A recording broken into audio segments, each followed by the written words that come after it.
Hello, everyone. This is a pre-show. Welcome. So the interview doesn't start till 10 Central, but I wanted to make sure that A, the stream worked, and B, I can kind of get people amped up for this interview.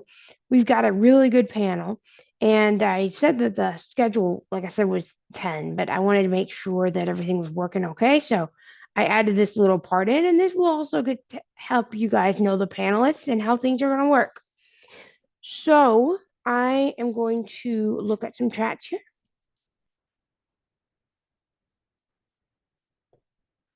And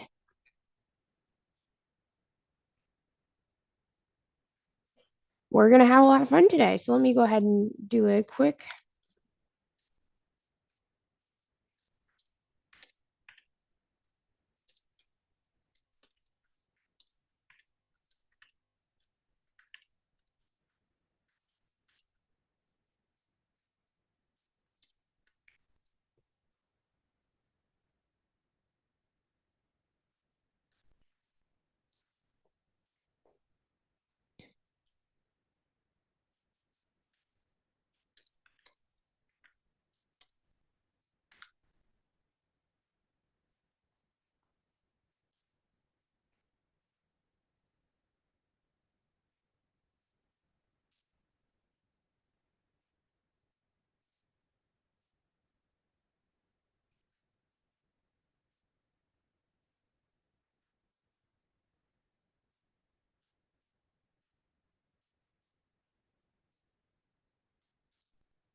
So yeah, we're just going to have a pre-show. I'm going to be talking about the panelists. We got some really good panelists. Like I said, everybody's going to start to file in around 9:50, 10 o'clock first day. And it's going to be a really fun interview. I'm excited. I've been waiting for this day for a while now. And it's going to be really cool.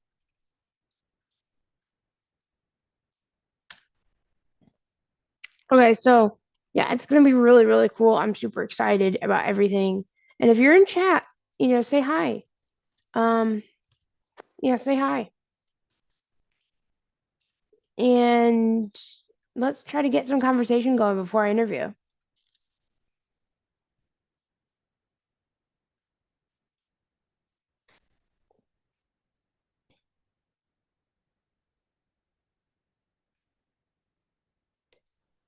I'm just getting set up,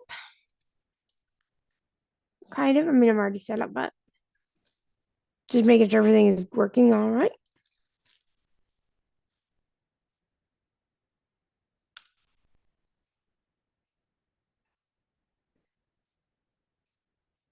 Let me have to do some testing a minute.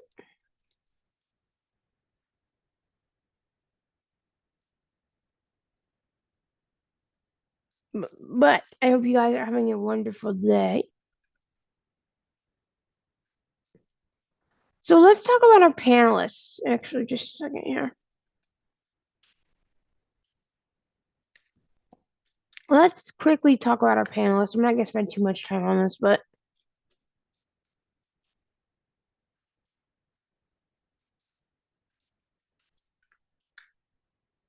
yeah, I want to quickly talk about our panelists because we got a really good group. Good. Okay, so my chat's working. So our panelists today are very diverse. They are coming from various organizations. So let me quickly go over those a minute. We have Michael DeWeese from Techopolis Online Solutions. He is my boss, so but he's also my friend and everything else. And he is going to be here. We also have Jeff Bishop, and he is the president and, well, I almost said founder, but that would be completely wrong. The president of Blind Information Technology Specialist, which is another nonprofit that helps blind people with technology and resources like that.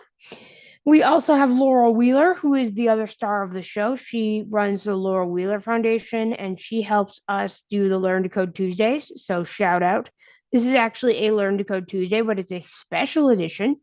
And Laurel is the person who organized those. So Laura will be coming in shortly.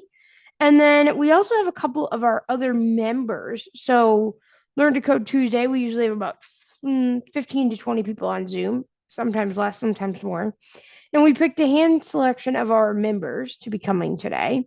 We have Melissa and Jackie, who have been learning to code with us since January. And I'm very excited that they are coming to us today. And so those are kind of our panelists. Now, we've got a whole bunch of questions that we're going to ask Quincy. So if you're not sure who he is, he's the Free Code Camp founder and president.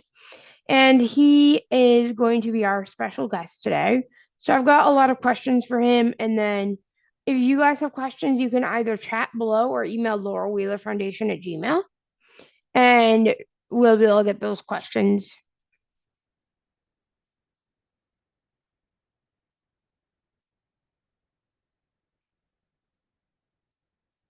So it's going to be really awesome. I'm super excited. And let's get this thing going, people. Um, let's now turn to what are we going to be talking about? That's a good question. We're going to be talking about things like accessibility, how it will help, international audiences,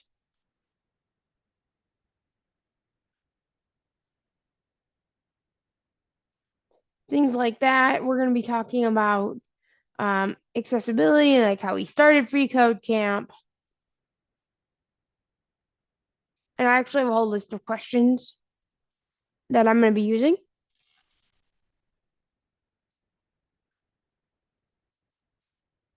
So it's going to be really amazing. I'm super excited. Um, and yeah, we have questions like that.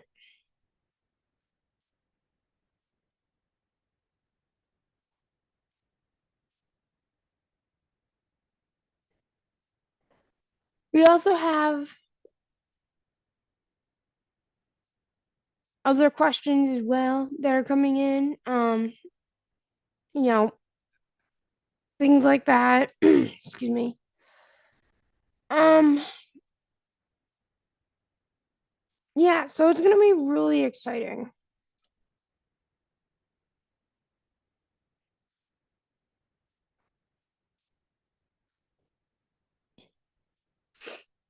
I'm really excited. Whoops. Let me it's playing again. Hold on. Pause. I don't want to play my own audio. I don't want to hear my own voice again. It's fine. Like I said, so yeah, that's kind of how that goes. And the pre-show is just kind of a place to ask questions and to talk and to get ready for this interview. And it also gives me a time to make sure my stream works because that would be really awful. But that, yeah.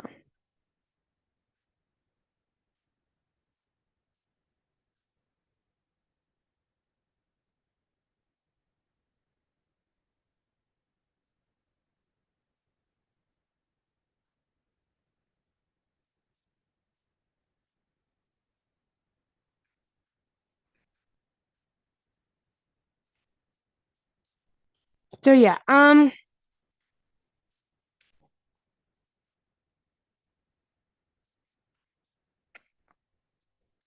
sorry, I'm quickly getting something sorted out here.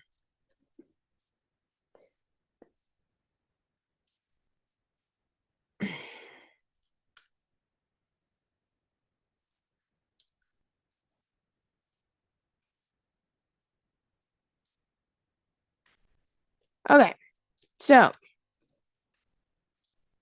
let me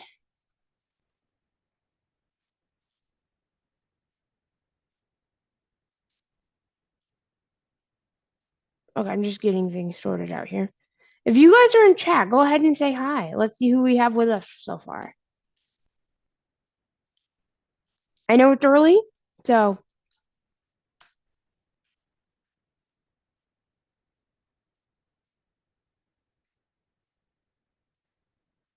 I don't expect we have a whole lot of people, but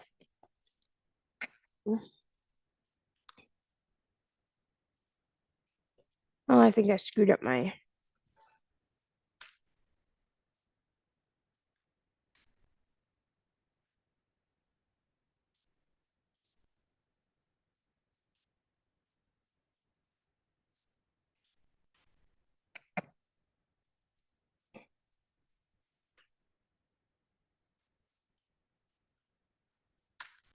What is going on here?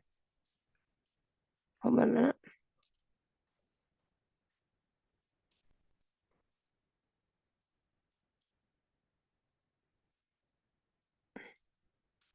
I got all sorts of wonkiness over here. Let me fix that real quick.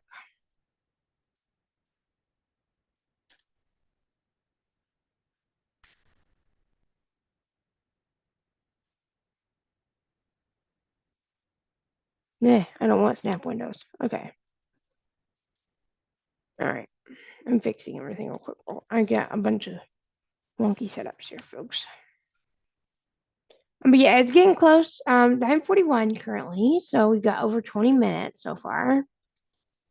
And I'm just making sure everything is good to go. Trying to set the stage, things like that, right? So,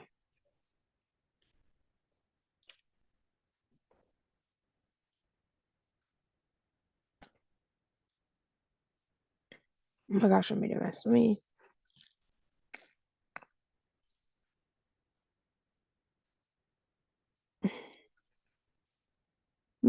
me get out of this.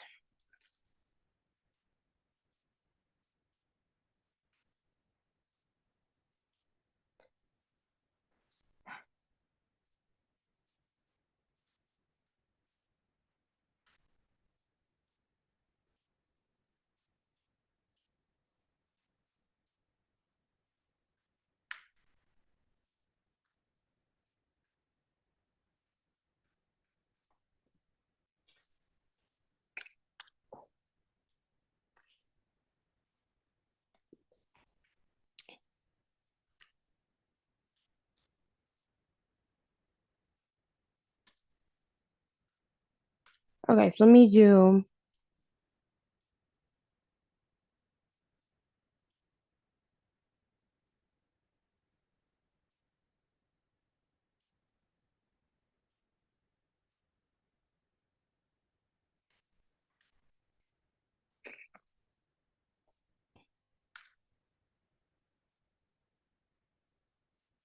Okay, so I got the snapping thing going on. I'm trying to figure out how to.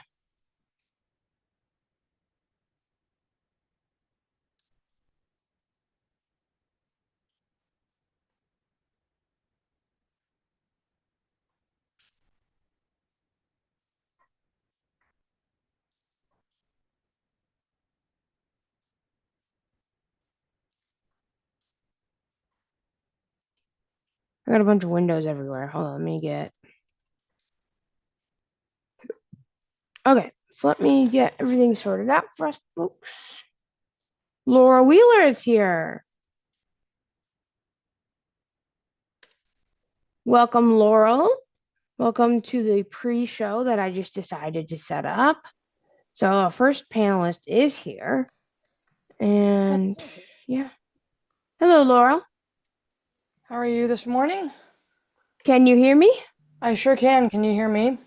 I can hear you just fine and clear. How are you this Perfect. morning? I'm doing good. I'm starting this on my computer, but in the middle of the show, you'll see me move to my phone. It's That going to be does just not fine. matter to me, as long as you Perfect, have a great. perfect.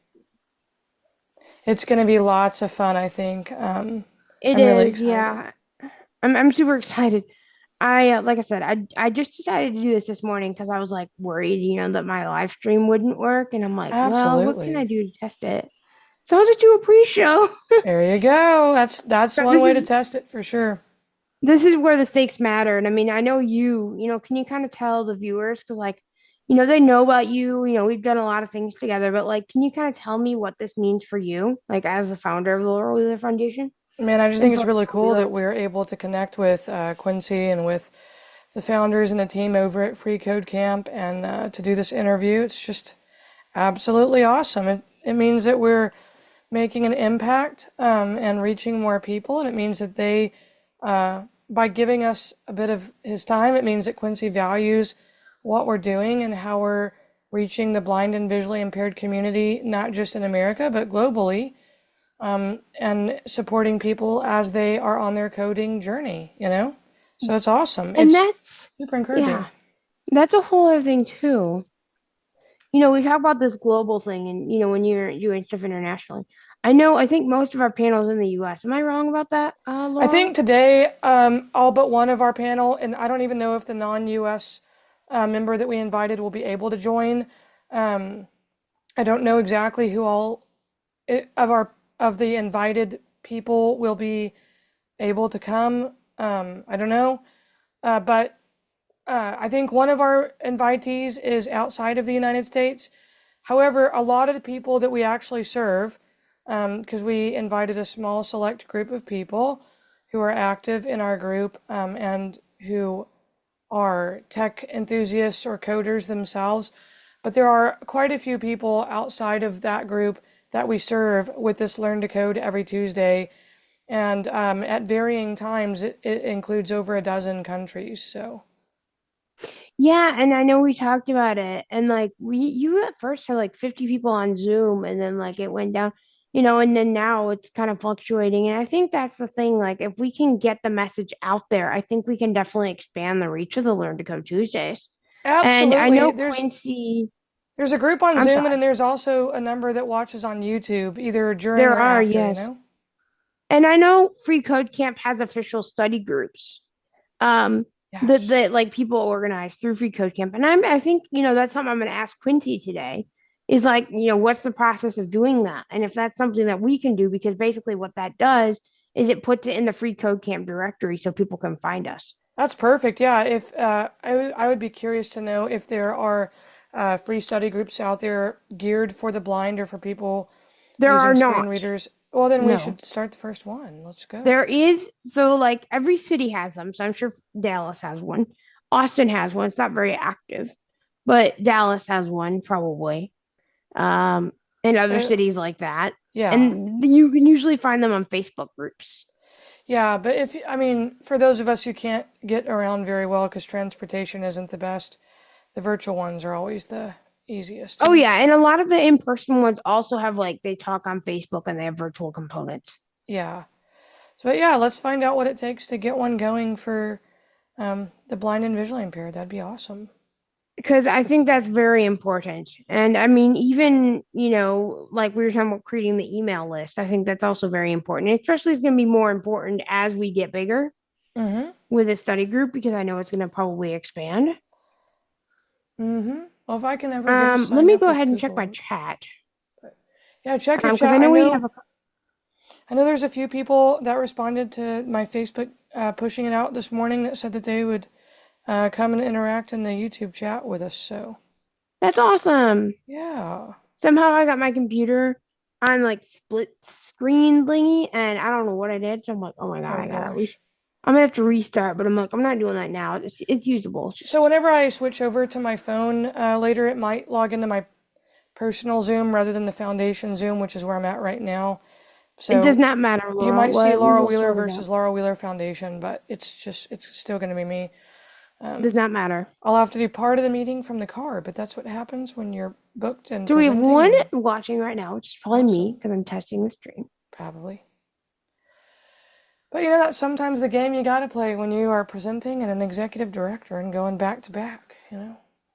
So, Okay, we have a couple chats. Let me go ahead and quickly read them. I'm sorry that I did not read your chats before.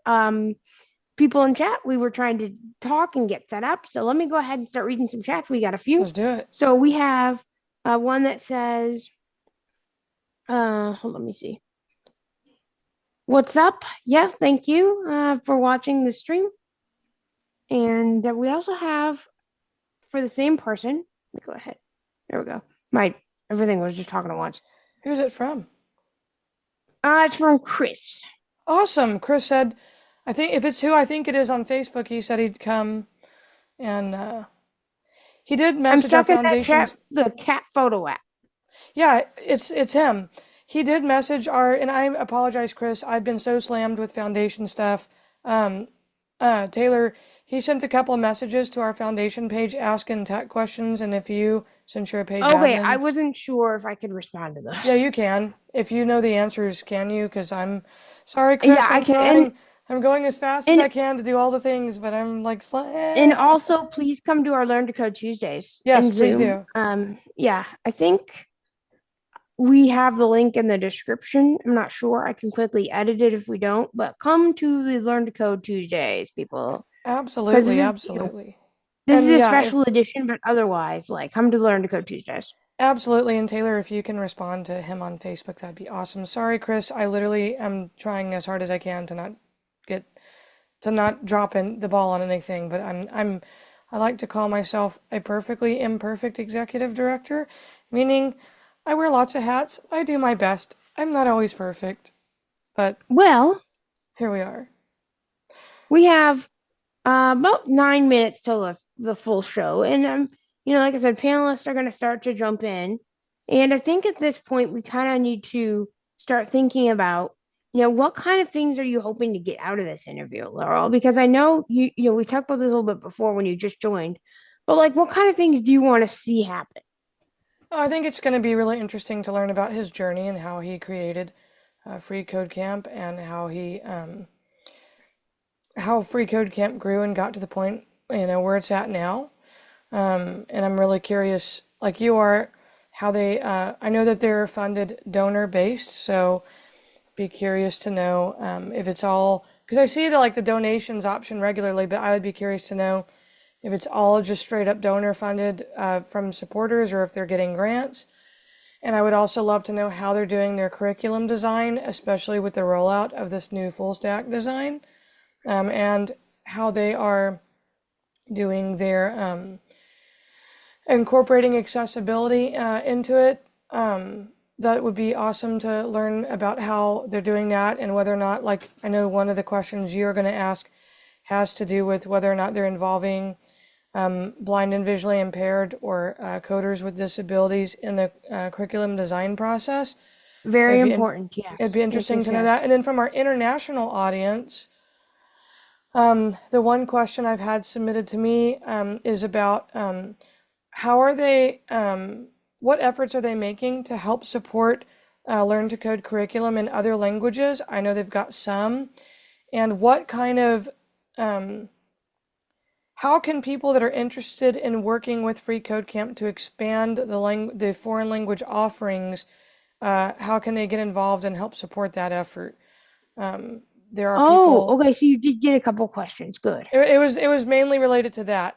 Someone was asking how is freeCodeCamp working to expand their offerings in other languages or that are not currently supported, or in increasing the language offerings that they do currently have, like what efforts are being made, to both to expand their current language offerings and to add new ones, and how could people that feel passionate about that and want to contribute get involved in doing so, you know?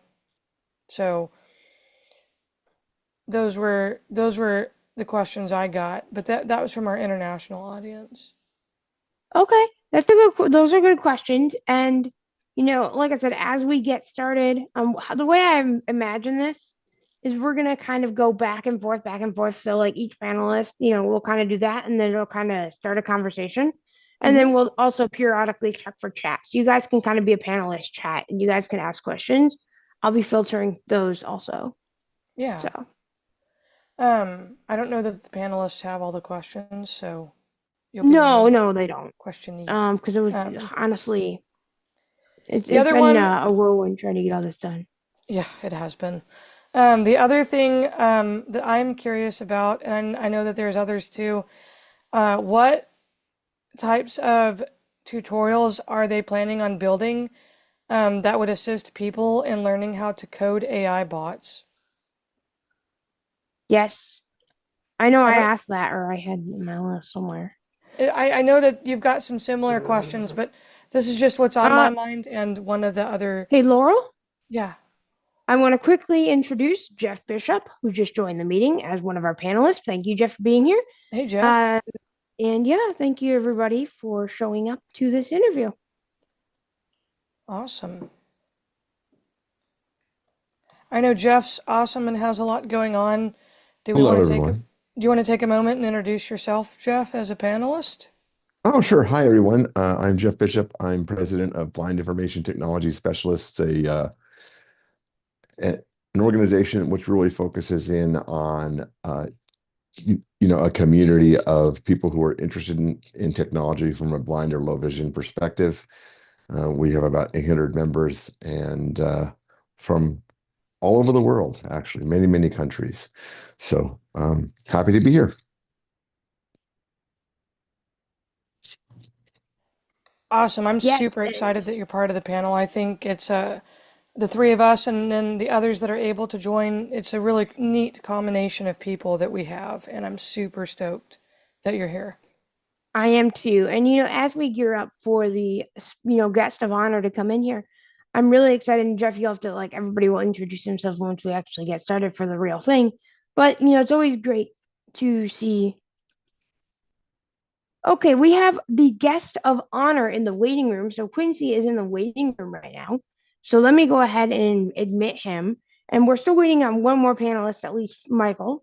But I'm super excited, Quincy, that you are in the waiting room. Thank you for being here. And yeah, I'm super excited that you are here with us today. Thanks for joining us today, Quincy. This is awesome. I'm so stoked about it.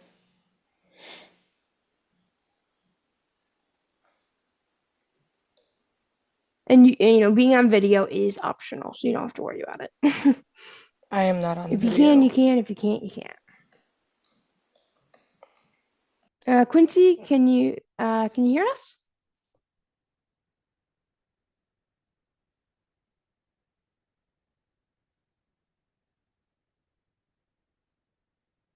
Yeah, I'm trying to hear. I don't know that I can hear you.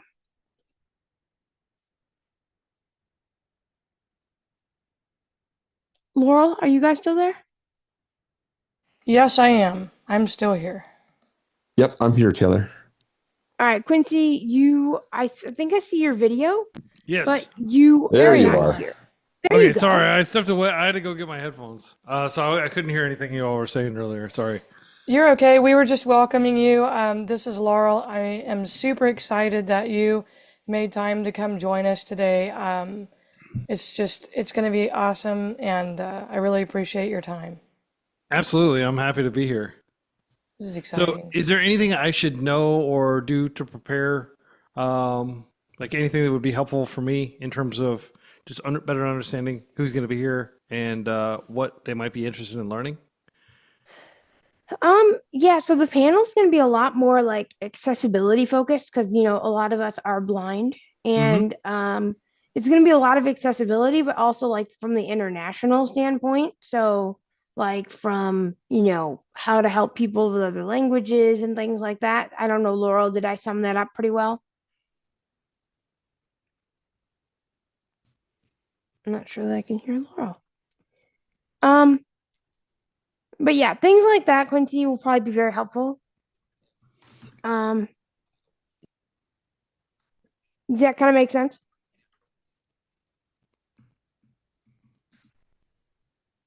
Yeah, absolutely. That makes a lot of sense. I also found the video on YouTube where it's being Thank streamed. So you. I that's saw that's your chat.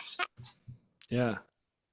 Yeah, and for those who are in the chat, so what I do, because like I said, I am blind, and you already know this, my subscribers, is I have a TTS chat, so it reads out anytime people chat, because that way I don't have to manually use my screen reader, look at the chat, and it's easier for me to use TTS. So I use something called Restream. Anyway, for those who may not care or may care, I don't know. All right, so we've got Chris saying, "What's up, Quincy?" So welcome everybody. We're gonna get started, and we have like 1 minute left. I think we're waiting for one more person, but I'm not sure if they're gonna join. Oh, we've got one more person, and they're one of the other panelists. Michael Deweese is showing up. Hey, Michael is the Michael. founder of Techopolis Online Solutions, and we also have Melissa, who is one of our members, showing up. I'm super excited that Melissa could join us. She's been one of our Learn to Code participants every Tuesday for a little while now, and it's been Yeah. fun to have her here. We may have a few of those others join us as well. So it's really awesome to have a combination of blind accessibility experts from around the country in Jeff and Michael and Taylor and myself. And then it's awesome also to have some of our Learn to Code participants in Melissa and possibly a few others that will be participating too. That's really exciting combination of people, I think. So I'm gonna start on time just because we want to value everybody's time. So it is 10 o'clock. I'm making sure. Yeah, it's 10 o'clock. So I'm gonna go ahead and get started once I'm sorry, not Jackie, Melissa and Michael are here. I heard But them yeah, I enter. want I to go don't ahead know and if they're start. muted or not. I'm not sure. Let me check. Michael's muted and okay. Melissa's muted, so okay. What I'm gonna do is I'm gonna check the chat. Okay, we're all good here. What's up, Michael from Chris in chat? So everybody is welcoming everybody at the moment. But I'm going to go ahead and get us started. And if Michael and Melissa can unmute, we're going to be doing panelist introductions. And if you can't unmute, just let me know and put it in the chat. But yeah, let's go ahead and get started, everybody. You guys all ready? Is everything in check? All right. Let's start the show. Hello, everyone. Welcome to a special interview of Learn to Code Tuesday with Techopolis Online Solutions and the Laurel Wheeler Foundation. My name is Taylor Arndt, and I am helping to facilitate this. And I'm super excited that you guys are here today. And this is a special episode because we have an amazing panel, and we also have an amazing guest of honor. So our guest today is Quincy Larson from freeCodeCamp. So Quincy, if you want to say hello. Hello, everyone. Greetings from Plano, Texas. Oh, wow. I did not know that you were very close to Texas. I thought you were in San Francisco. Yeah, I moved to Texas right before the pandemic, and Oh, my it's a goodness. good place, good schools, good public schools. You are in Laurel's backyard. Where did you say you're at? Plano. Oh my gosh, I'm on the north side of Fort Worth. There we go. Yeah, very close. You're very close. Anyways, so yeah, I'm in Austin, and then we also have other panelists. So Jeff Bishop, would you like to introduce yourself? Sure. Good morning, everyone. I'm Jeff Bishop, president of Blind Information Technology Specialists, and been in the development field for quite a long time, and here to pick up an oar and help out where I can. Super excited that you're here, Jeff.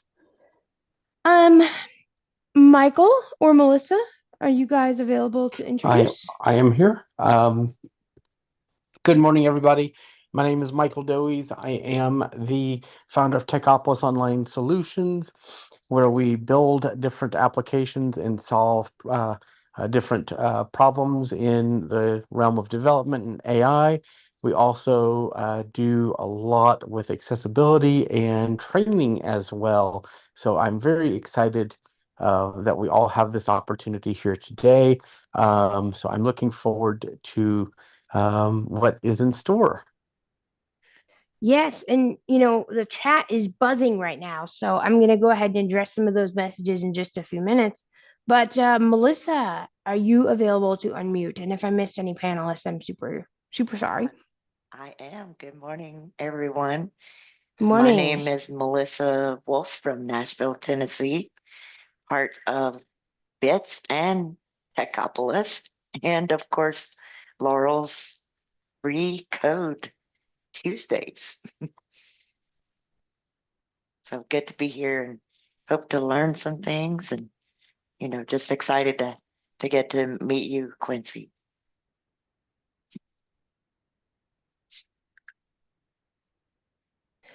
All right.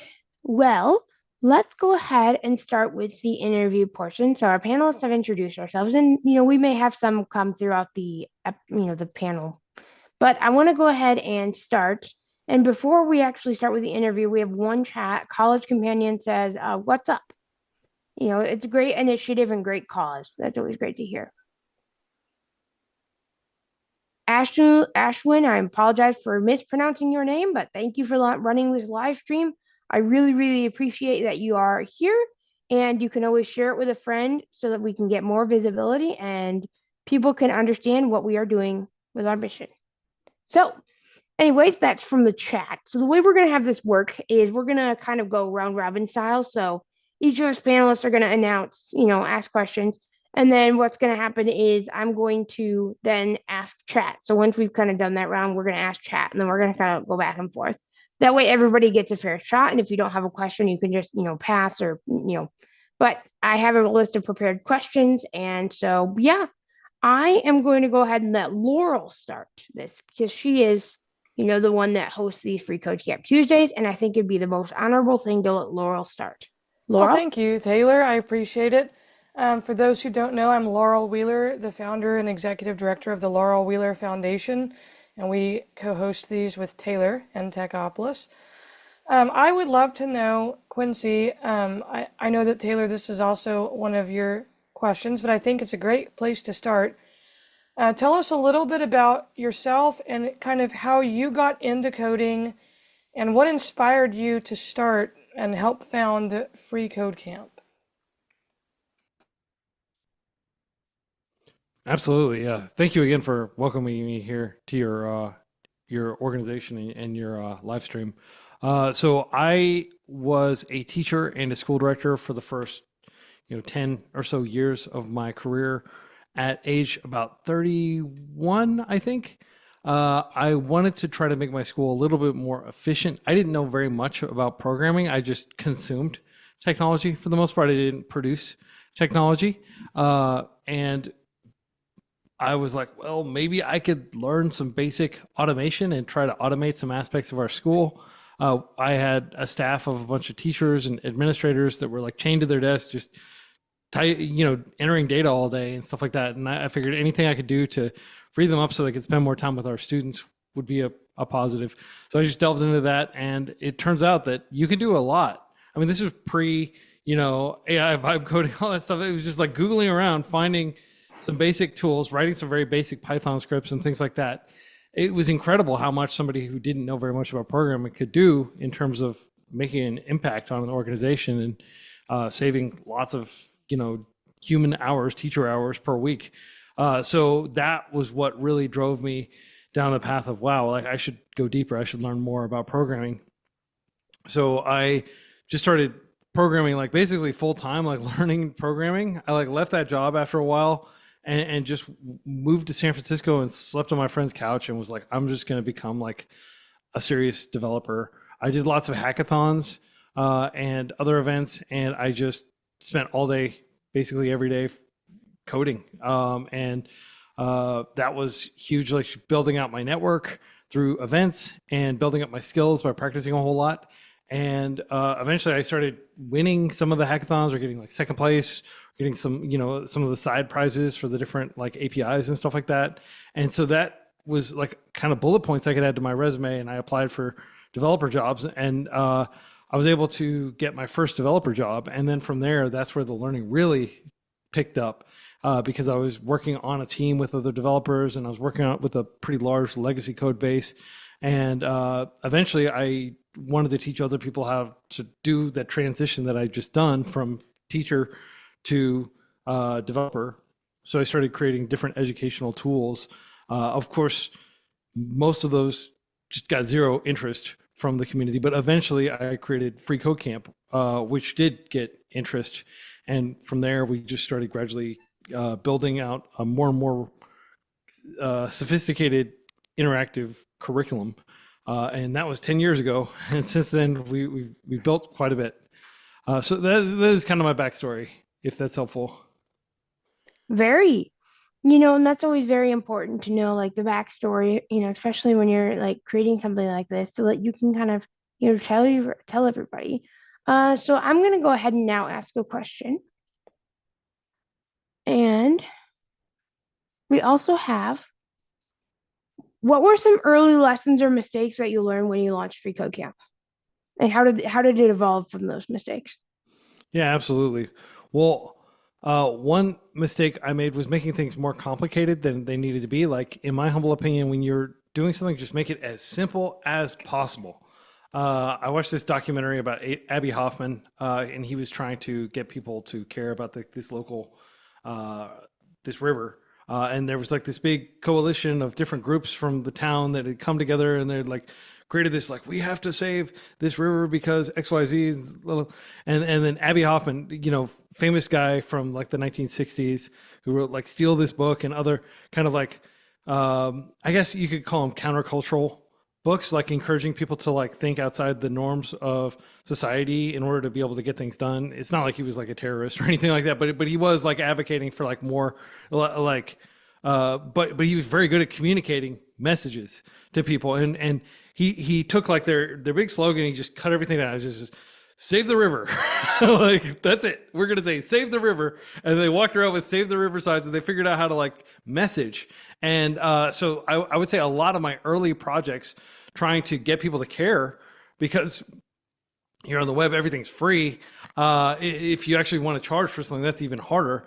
But like, it's just difficult to get people to give you any attention at all. So you really want to simplify the message. And some of my first projects were much more sophisticated. I spent like 8 months building this really powerful kind of course recommendation engine, and it would pull in your LinkedIn profile and it would say, okay, what do you want to do? Where do you want to go? And figure out where you were in your career and where you wanted to go. And then it worked backward and create like a chain of books and online courses and things like that you should do. And it like did all these things with like the dependencies, like, oh, if this type of math is required, then make sure you have this math course first. Oh my And goodness. yeah, it worked all the way backward, and like nobody used that. Like, I think I would like push it into people's hands on an iPad at like a conference, and at like like the exhibition halls and stuff. It just kind of guerrilla marketing, like walk around with my iPad and try to get people to try it out and stuff. And nobody ever came back, and that's how you know that something isn't working, if people are not signing back in a second time. And it was just like only after I pared everything back and said, okay, we're just going to teach one thing. We're going to teach coding, and we're going to teach coding in JavaScript, and we're going to have a very literal name, freeCodeCamp. Like only once we like I dramatically simplify the messaging did I get people to say, oh, freeCodeCamp, I remember that. Or, oh, okay. So it's like free coding. It's like a coding boot camp, but it's free. Like people would like kind of like grab those words and try to figure out what they meant, and it would engage people. So like, my humble advice to anybody creating a project is use a very literal name and try to make your project as simple as possible, because you don't want a lot of communication overhead. Yeah, I know that's been a huge, huge problem, I know, in some of the things that we've done. So yeah, thank you for that. And Michael, do you have any questions? And to um, add to that last question, I think I would love to know what do you guys do for Free Code Camp, and how do you all how did y'all find that it was to market? Like, how did you get your initial audience beyond the name and the message? How did you expand and get people to know your brand? What was the secret method? Because I think for anything that you do with programming, you can build something, you can make the most extravagant thing, and you can have all the best meaning in the world, but if nobody uses it, then nobody uses it. But I think once somebody builds that next great idea, how do they get it to market? So what are your thoughts on that? Uh, so I mean, there's a saying that like first time entrepreneurs think about the technology, second time entrepreneurs think about the distribution. I think it's such a big, difficult question that I almost think that you should start there before you even think about, like, you should have like a problem and a solution. Like, our problem is very simple. People need to learn these pretty difficult to learn topics: math, programming, computer science. Solution: we've got a free interactive curriculum that is very effective at helping them learn it. So once you have that like problem and solution type fit figured out, but then you really need to jump straight to distribution rather than implementation details.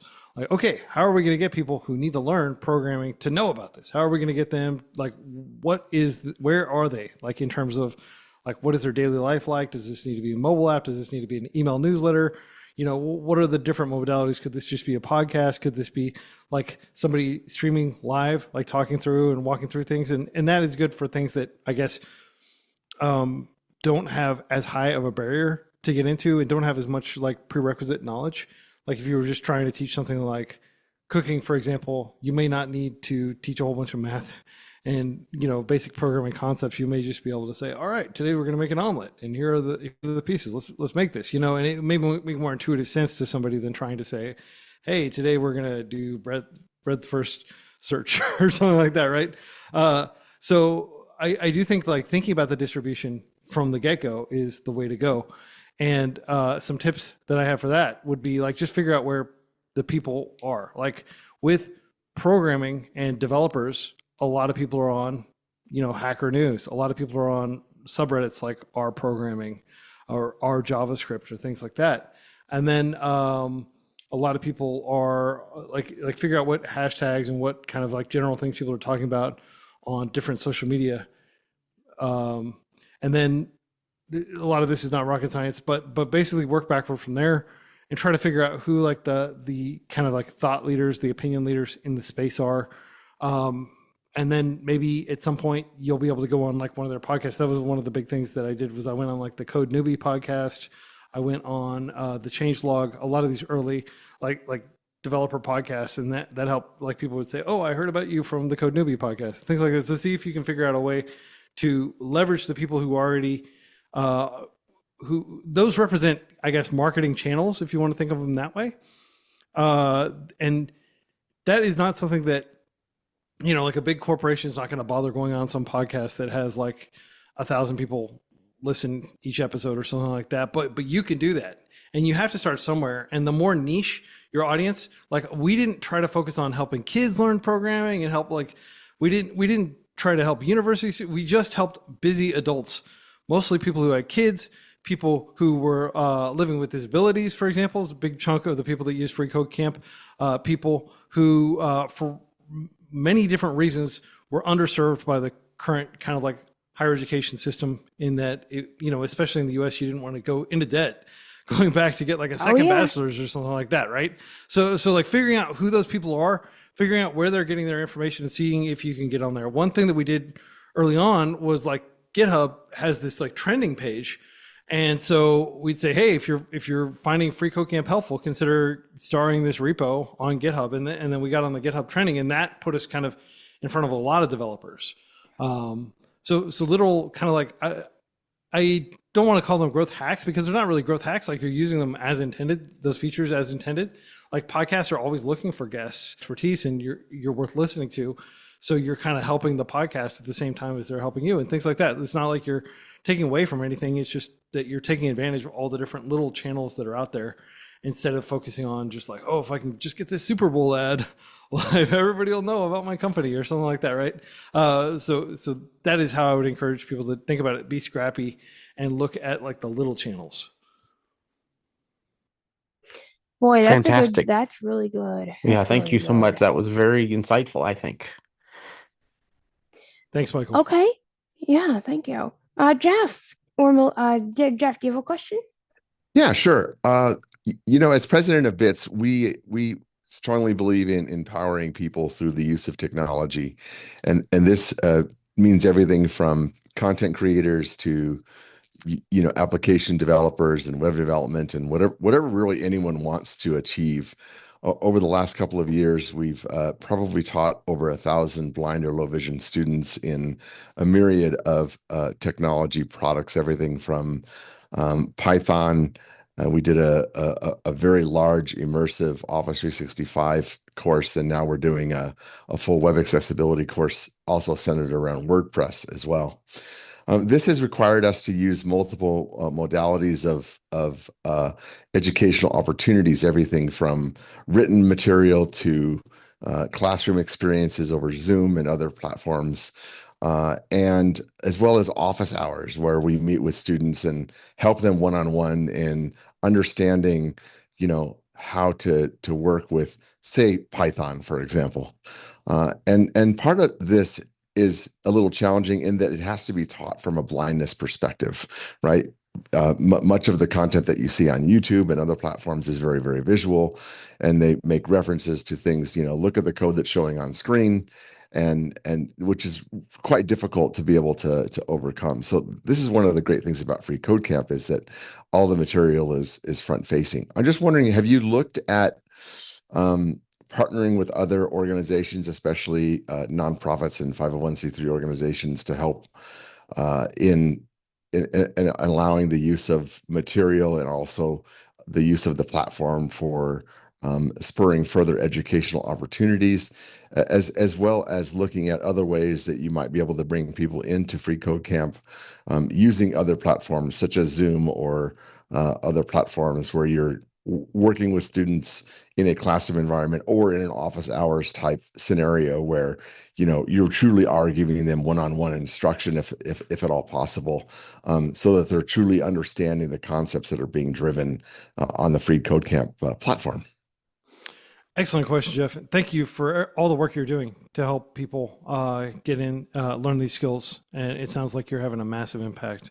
So to briefly answer your question, just to recapitulate your question to make sure I understand it, like, have we been working with other charities? We ourselves are a 501c3 charity. Have we been working with other charities to try to make it easier for them to provide like one-on-one instruction, maybe using some of our learning resources, or create tools to enable that? And basically, or are you open to it? In other words, Yeah. we're a firm believer in partnering, and all we really care about, it's not about us, it's about teaching people and making a difference in people's lives. That's all we honestly care about. Yeah.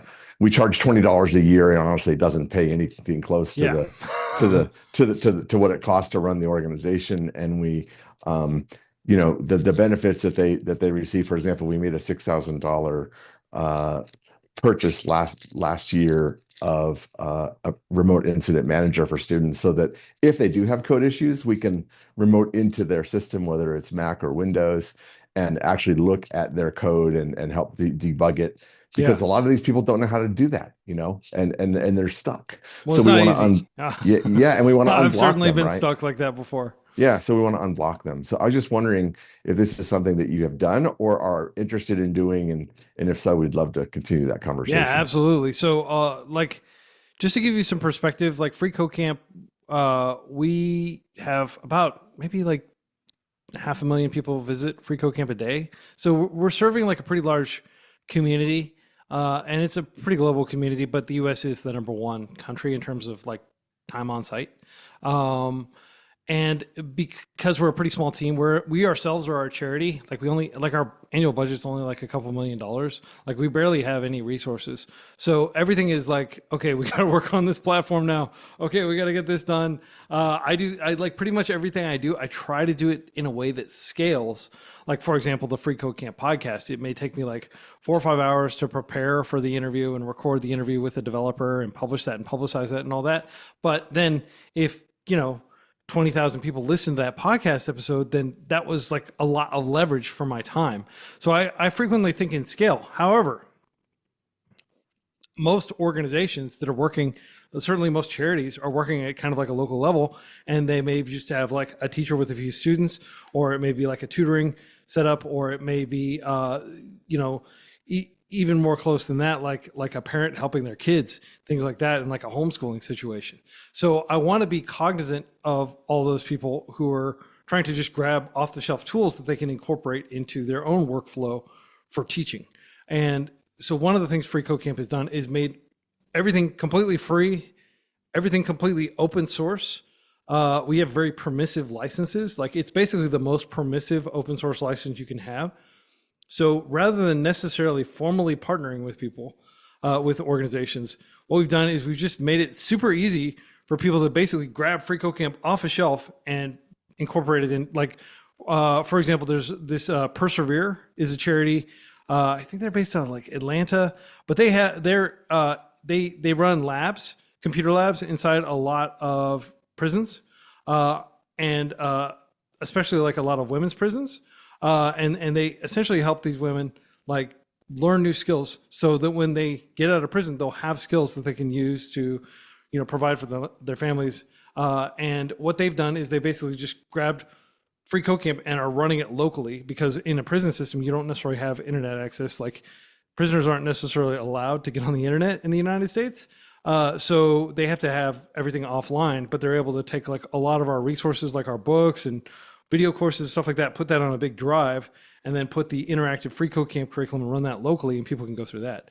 So that is like an example of a charity. And to be completely candid, like we can call that a partnership, but we basically just said, here's all the stuff. Great. Like, we're a little bit busy, and we can't necessarily help you with this, but if you have specific questions, sure, we can try to answer your specific technical questions in terms of implementation.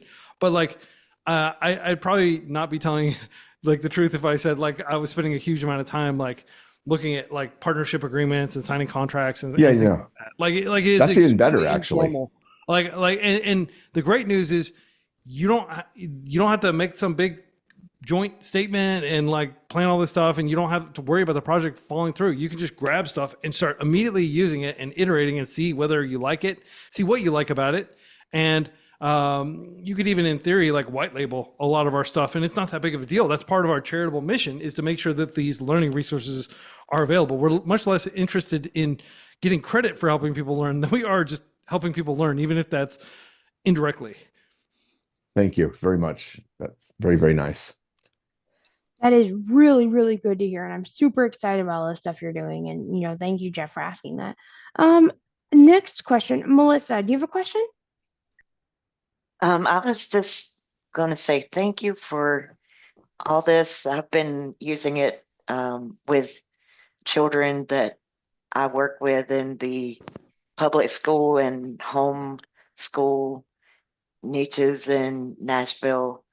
I do a lot of private tutoring, and I kind of got the kids interested in freeCodeCamp when I started back in March. And then once you started you had the legacy, and then you had the stack now. So, and the stack, I like it because it's, you can learn why you do the things that you do with the videos so what prompted you to change from the legacy to the stack that you do now with the videos? Yeah. So first, we do everything we can to make those videos as accessible as possible. For many years, we were like, let's just do the practice. Let's not worry about the theory. People can read books. They can do all these other things to learn the theory, and we can just teach the practice. If you think about it, is like, there's a lot of knowledge that you need to be a successful developer and to be able to get things done with programming and technology. And then there's also the actual practical skill that you just have to spend a lot of time at the keyboard coding if you want to get good. So a lot of people are complaining like, hey, I just feel like I'm diving from one coding exercise to the other, and I don't actually understand what I'm doing. So we're like, okay, let's add some video. And there should be transcripts of all those videos as well. Okay. There are. Yeah. Yep, there are. So that is important. We take like screen reader accessibility, very important. We take it seriously, and we have lots of blind developers in the community that use freeCodeCamp and give us feedback on the accessibility, and frequently open GitHub issues, and we're able to go in and like improve it further. So I just want to emphasize that accessibility was a huge factor in us not originally not having the videos, but there was just so much feedback like, hey, we really want some conceptual stuff. And we thought like, okay, we could cover this in text, but like practical reality is a lot of people just don't like to read. They don't like to take time to read. And if they can just watch a video that's like 2 minutes long, then they'll be like, all right, I'll watch that rather than read, because I can like watch this while I'm eating lunch on my little screen or something like that. So, those were some other factors, just adding the conceptual knowledge. But we didn't want to overdo it. Like a vast majority, probably like 95+% of the time you're on freeCodeCamp, you will be in a coding editor coding. Yes. So yeah, I wasn't saying it wasn't accessible. All the kids that I work with are sighted. So for me, it's fine. I'm, used to doing things with mostly sighted colleagues, and et cetera. So, but I was just saying that I really was enjoying the stacks because then I get the concepts as well as, Okay. sorry, I didn't mean Oh, okay. to I misunderstood. confuse you. I'm glad that you're finding this to be a helpful upgrade to the curriculum. Yes, exactly. That's what I meant to say. Thanks. Okay. Sorry about the misunderstanding. But yeah, I could definitely see an argument for the way we used to do things. But I feel like just adding a little bit of conceptual knowledge does go a long way in terms of giving people motivation. Because if people don't understand why they're doing something, has anybody ever? Are you familiar with the Karate Kid, the 1985 movie, where Yes. Mr. Miyagi, the sensei, he's teaching him how to take the coat off the ground and put it on the hook, and then and how to wax and stuff. And the kid's just so irritated. He's like, "Why? When am I actually going to learn karate?" Right? And but he doesn't understand that he's actually learning all the muscle memory and everything to be really good at karate. So it's kind of like devoid of that context. He has this miserable experience training, and if only Mr. Miyagi had told him, like, "Oh, actually, you're already learning all this stuff," but he didn't realize it, so he was not approaching with the same, I guess, fervor that he should have. Right. Well, my kids are enjoying free code camp. I'll tell you that. So Awesome. am I. So Yeah, this is a thrill to hear. thank you. Wonderful, Melissa. Thank you for the insight. Laurel, do you have a question? We're back to round two. And real quick for chat, I'll quickly go over. A lot of people are having audio issues. I sincerely apologize. You can blame the YouTube overlords for that. And people are asking, loving the transcripts. People are saying all their journeys about learning to code. I'm loving the chat. You guys keep it up. And if you have questions, put them in the chat. And, all the resources, I'm going to be throwing some things in the chat that you guys should go check out. And, our Learn to Code Tuesdays are not just for blind people, they're for anybody who wants to learn to code, right? No matter your circumstances. And if you can't watch them live, they may be in, the middle of the night, your time zone. You can always watch them live on my YouTube channel.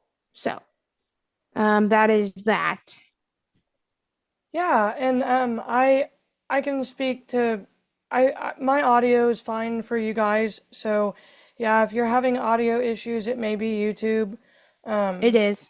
It is, but this Yeah. will be also available anytime for you to go back and reference anytime that you want to. My question is one submitted by some of the members of our international audience.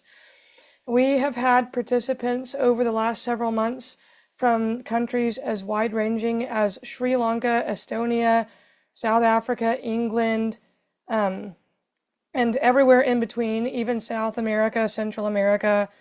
I'm forgetting countries, but Bulgaria, everywhere in between. So the question is, they know that freeCodeCamp has some resources available in other languages. So this is kind of a two-part question. Does freeCodeCamp, how is freeCodeCamp able to, or planning on expounding on the language, the material that they're offering in the current foreign language offerings that they have? And also, does freeCodeCamp have any plans to add any foreign language offerings for Learn to Code resources? And finally, if somebody were really passionate about that and wanted to get involved to help volunteer to facilitate translating Learn to Code resources or course materials or tutorials that freeCodeCamp offered into foreign languages that were not currently available, how could they go about doing that?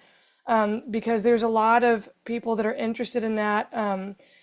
I know that it's really difficult to find quality and fully blind accessible material in certain target languages, and so they want to be part of the solution and part of the answer and would love to know how they could jump in and do that. So, and as a linguist myself who speaks over half a dozen languages, I'm also very interested in that. So I'd love to hear your thoughts on making Learn to Code and freeCodeCamp tutorials, either legacy material or full stack developer new material available in other languages, and what your thoughts are on that. And Yeah, future. absolutely. First of all, congratulations, Laurel, on learning so many world languages. It's something that I also is like a huge hobby of mine, is studying languages, and then like practically We need to it's powwow useful on as that well. later then, I guess. Yeah.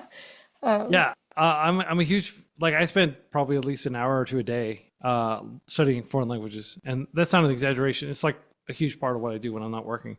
Me too. And we did launch a Spanish A1 level course last week on the freeCodeCamp YouTube channel, and we are going to continue to teach more and more world language. We have, of course, have the English as a second language curriculum, which we're making steady progress on. We've got A2. We're about to launch B1 in the next few months. And our intention is to make it much easier for people to learn English for free and potentially get like a, official certification in English. And we may do the same thing with foreign languages, but we're definitely going to teach more foreign languages. So I know that's not the question, but I just wanted to say that. We're serious, like, we're starting kind of like with the most widely spoken languages, which are, really just English, Spanish, and to an extent like Chinese, Portuguese, languages like that.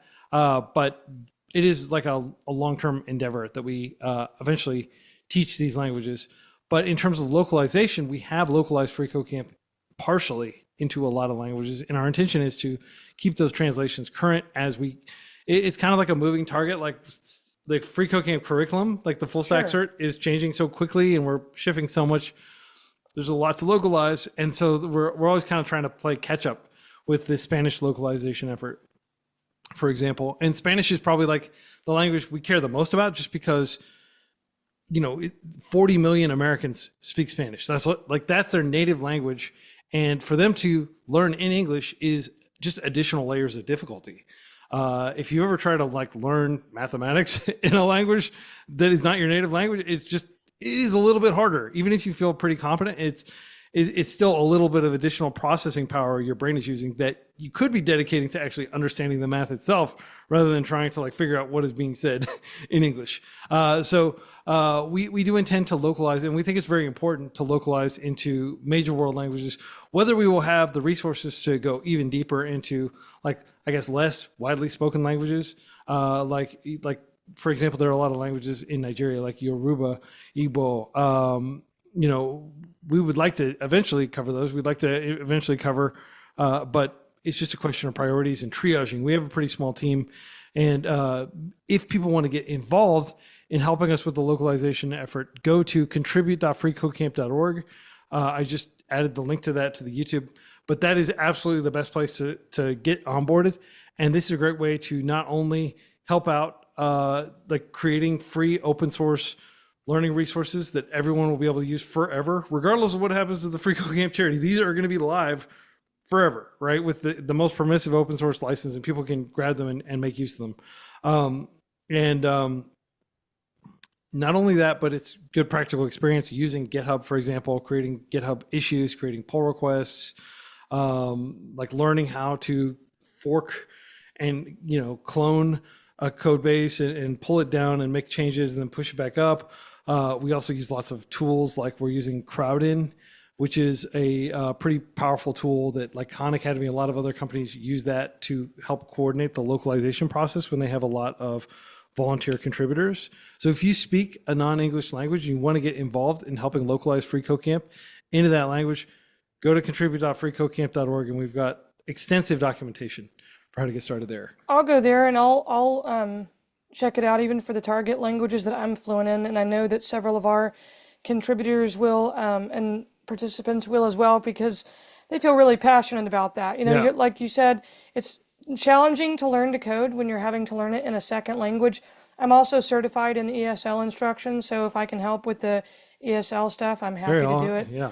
I'll get in contact with you outside of this if you want, and we can talk about it. But yeah, a lot of our participants would love to help out, and so I'm sure that there will be quite a few that will be reaching out and wanting the documentation and getting involved.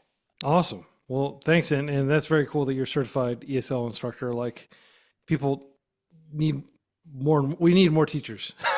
English is very important. It's like a threshold that people have to cross through to really access about half of the world internet. Like, Absolutely. We Yeah. need more accessible course material too. And so I love the fact that you're doing English for developers. I think that's massive. So yeah, thank you.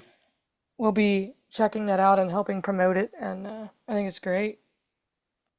This is really cool, y'all. And I mean, the thing that I am, now curious about is you have had for a long time study groups, right? So you guys have had, local study groups in different jurisdictions. I know Austin has one. It's not very active, but at least there is one.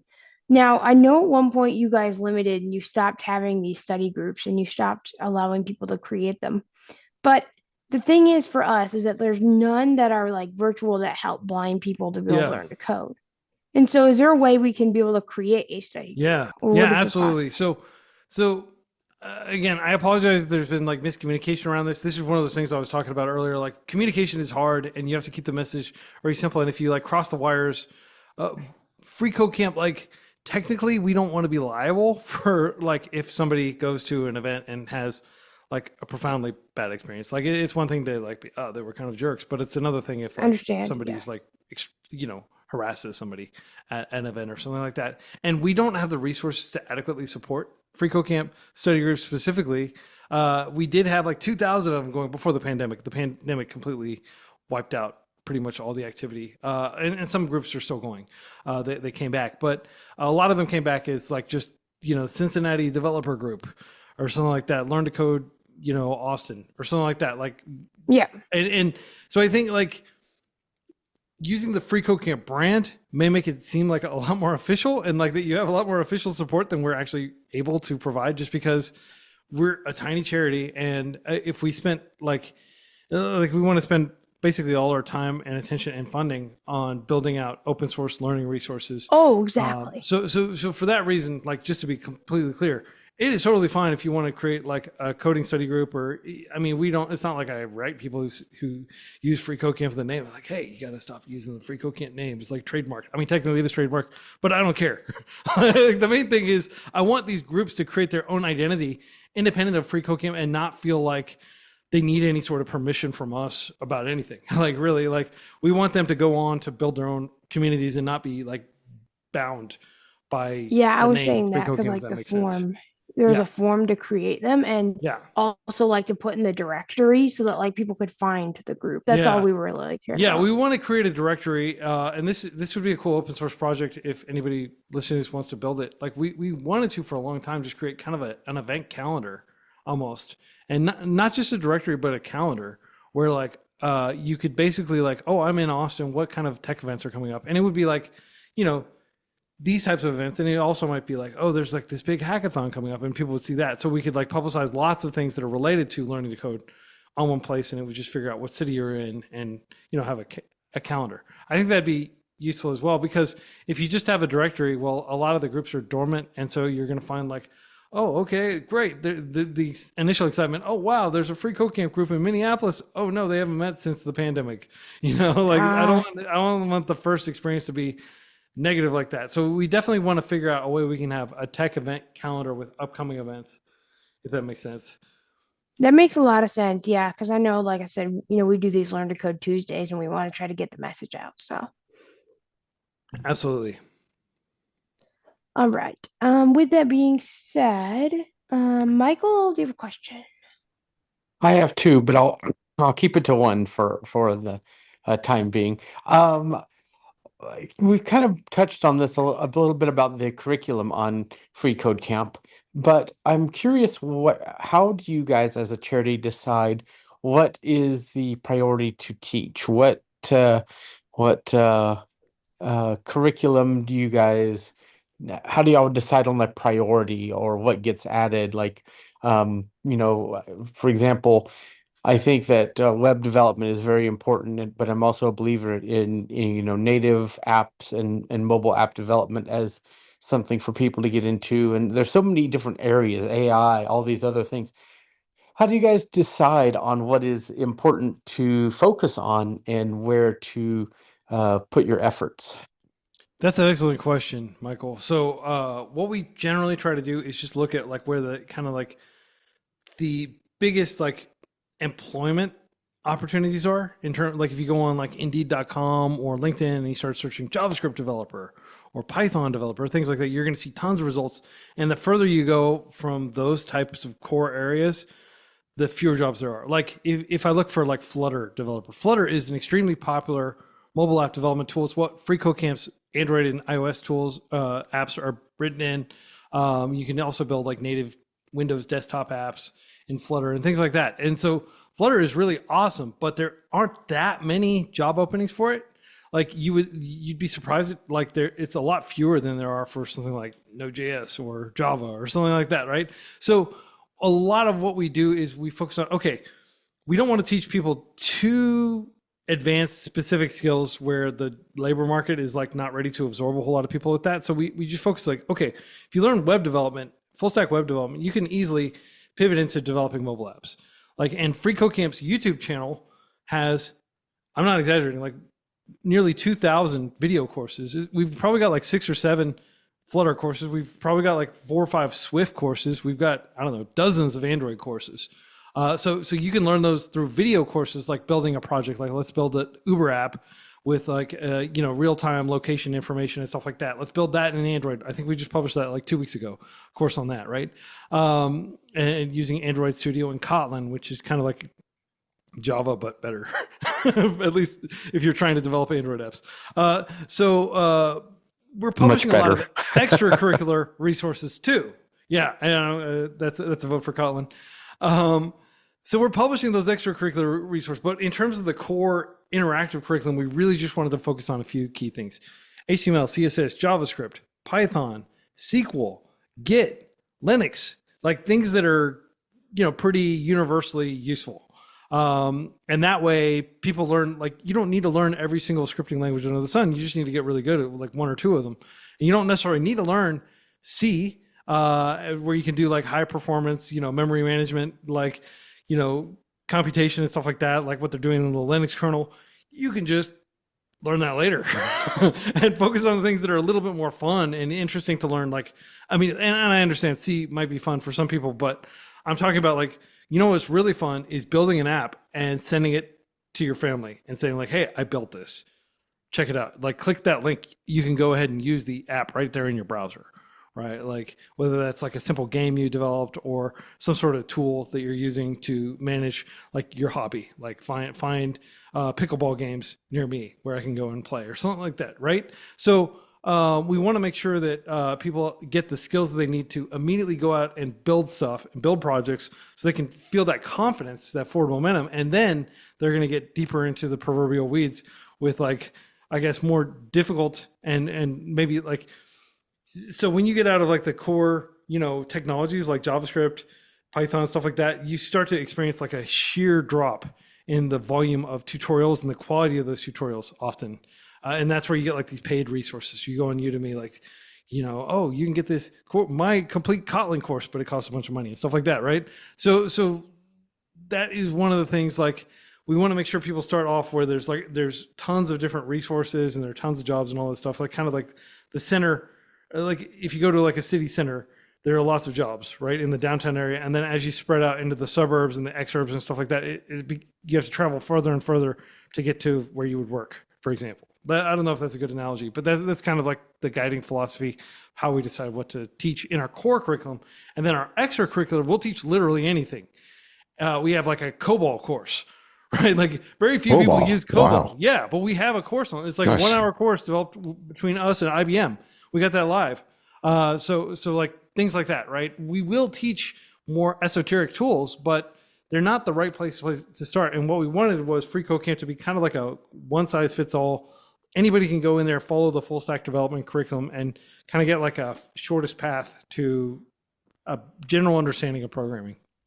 I was writing COBOL 40 years ago. Yeah. Well, I don't believe it's changed too much. No, it has not actually. It's kind of scary. TL, I had a quick question about curriculum too. Go ahead, Jeff. You're actually next. Great, thanks. I was wondering, I was looking on the website, and by the way, really great accessibility on the whole platform, really. So congratulations for that.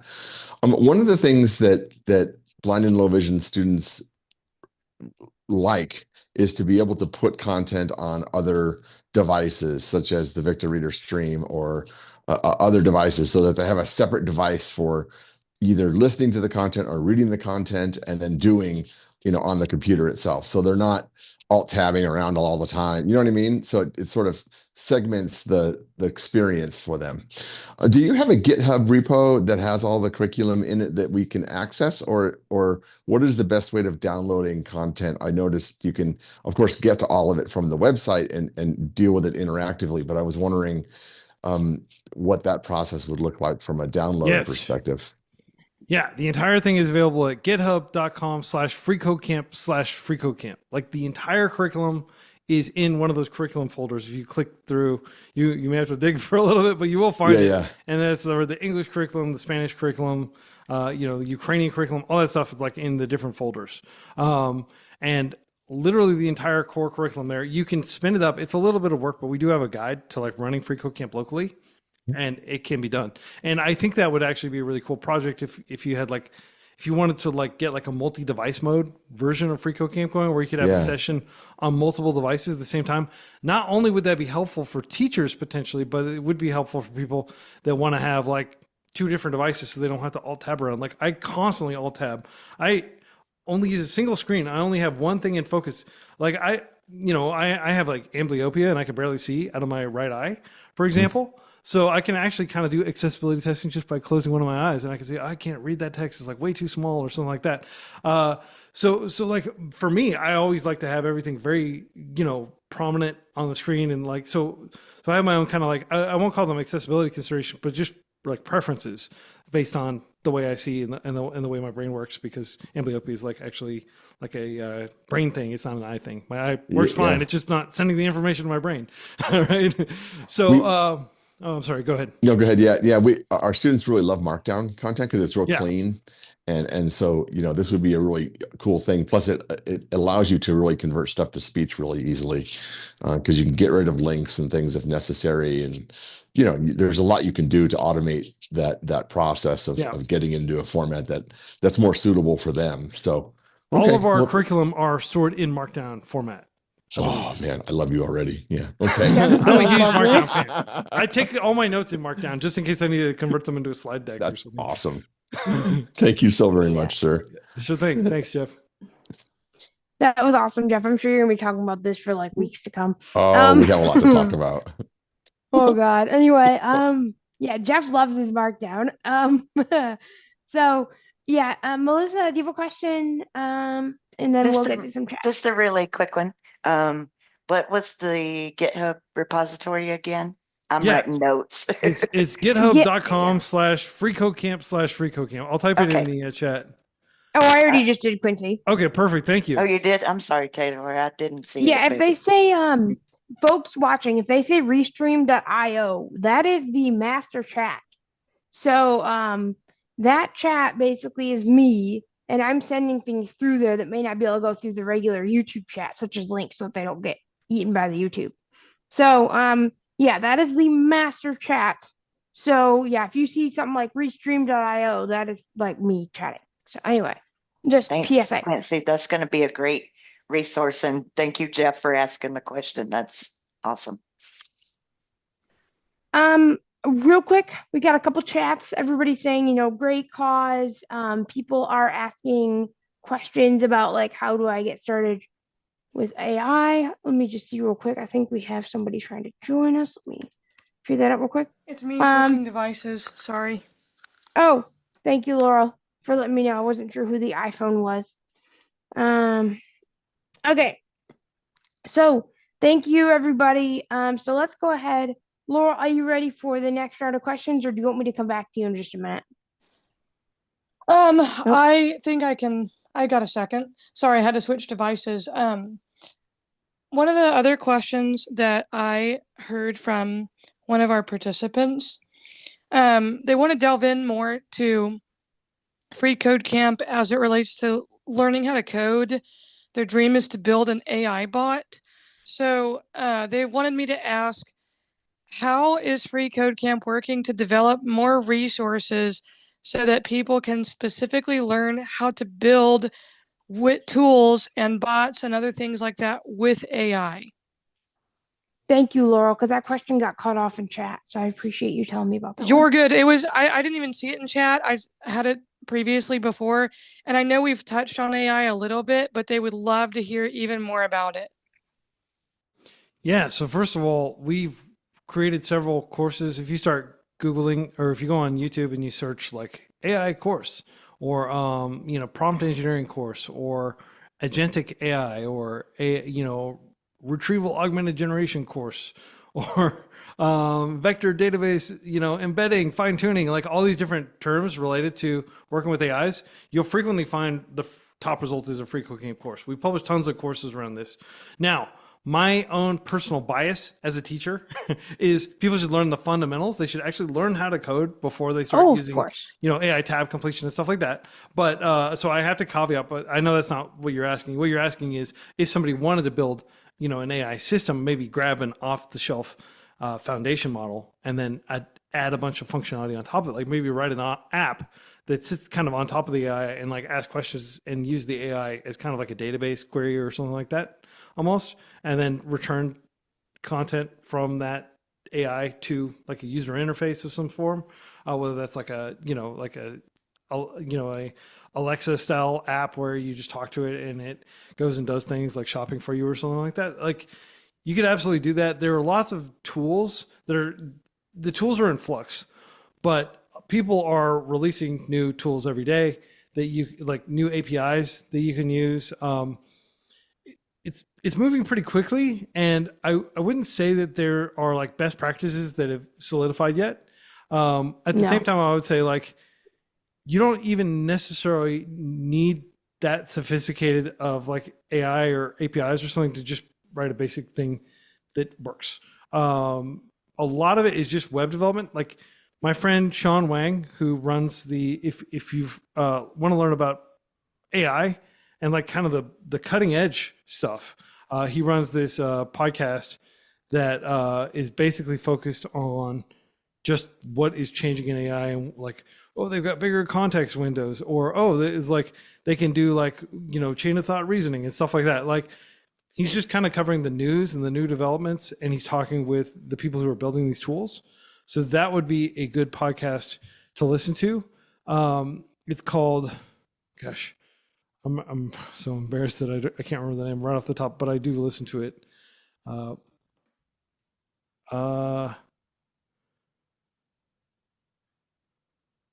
Sorry for the patience. So there's like the AI engineering podcast, and his podcast is called Latent Space.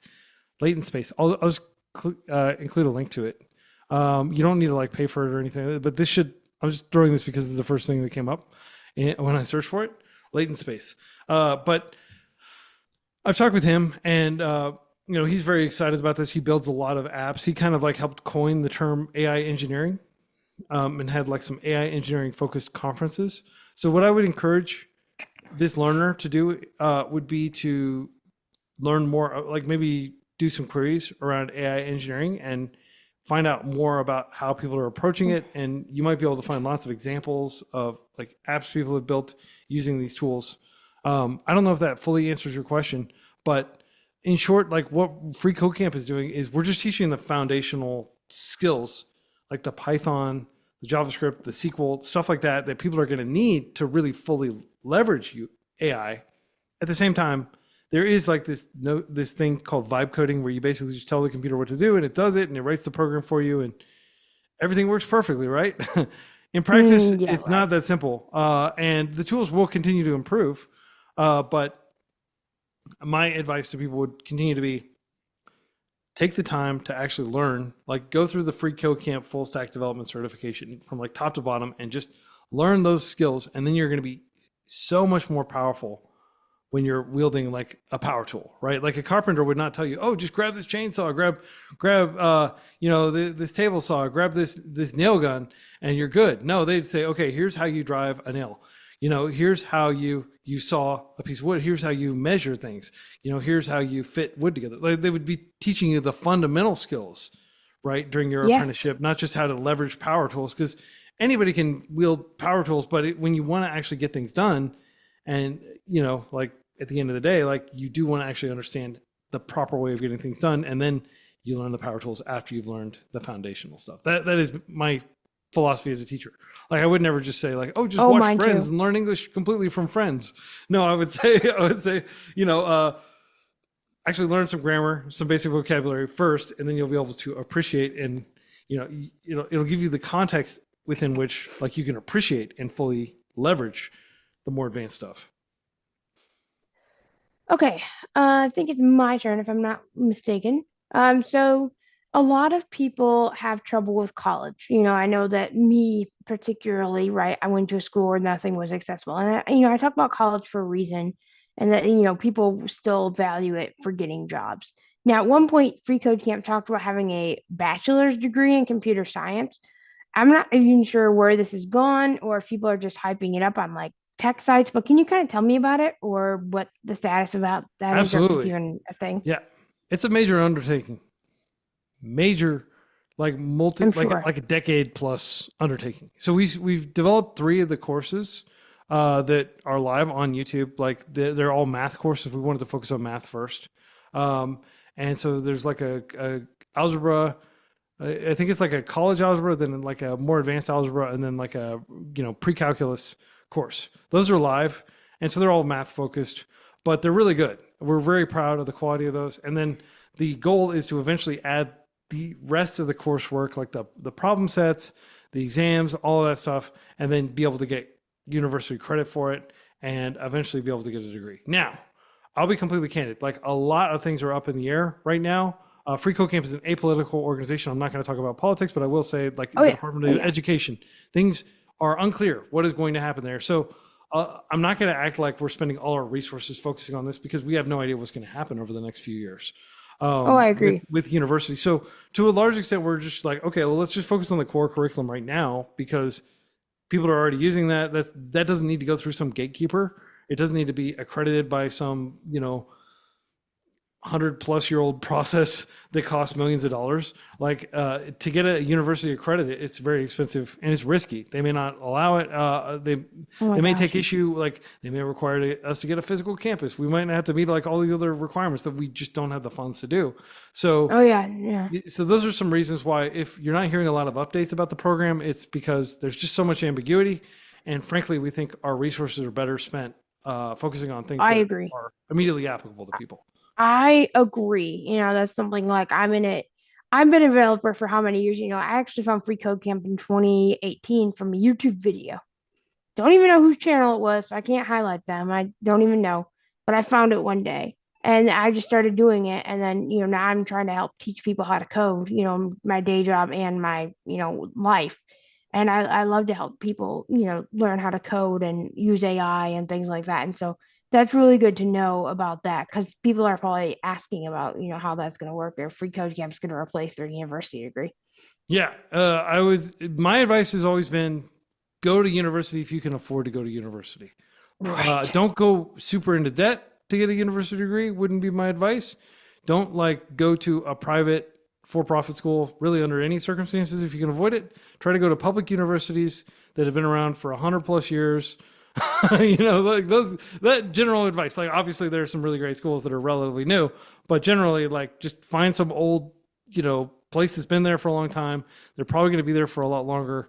But it's a scary time to be a university student, because a lot of schools are going out of business. And there's a ton of ambiguity. And at the same time, it's not clear that employers are going to continue to require university degrees. I suspect they will, but if you spend, $100,000 on something that was essentially unnecessary, that's going to feel pretty bad. So my advice is always go to community colleges. Community colleges are severely underutilized, but they're great. And I talk to teachers all the time at community college, and you know what? They're generally just as competent as the teachers I talk to at, premier research institutions and stuff like that. Yeah. In terms of teaching, maybe they're not as good at research, but like, as a student, the main thing you care about is the actual quality of the teaching. Right. And And I know we have a panelist who works at a university on this panel. So yeah. Yeah. So I have profound respect for teachers and university professors. I think the plight of adjuncts in the university system is greatly underpublicized, and that they deserve way better compensation and, you know, better like ability to have agency and predict what's going to happen and stuff like that. I would not lament the university system being severely like changed. Or I would love for everything to look like the California community college system. I think that's very well run, very well done, and we'll see what happens. But I do think that like students, it's very risky to have 18-year-olds essentially strapping, you know, a lifetime potentially of debt onto their backs I know. at a time when they don't really even know what they're going to be doing.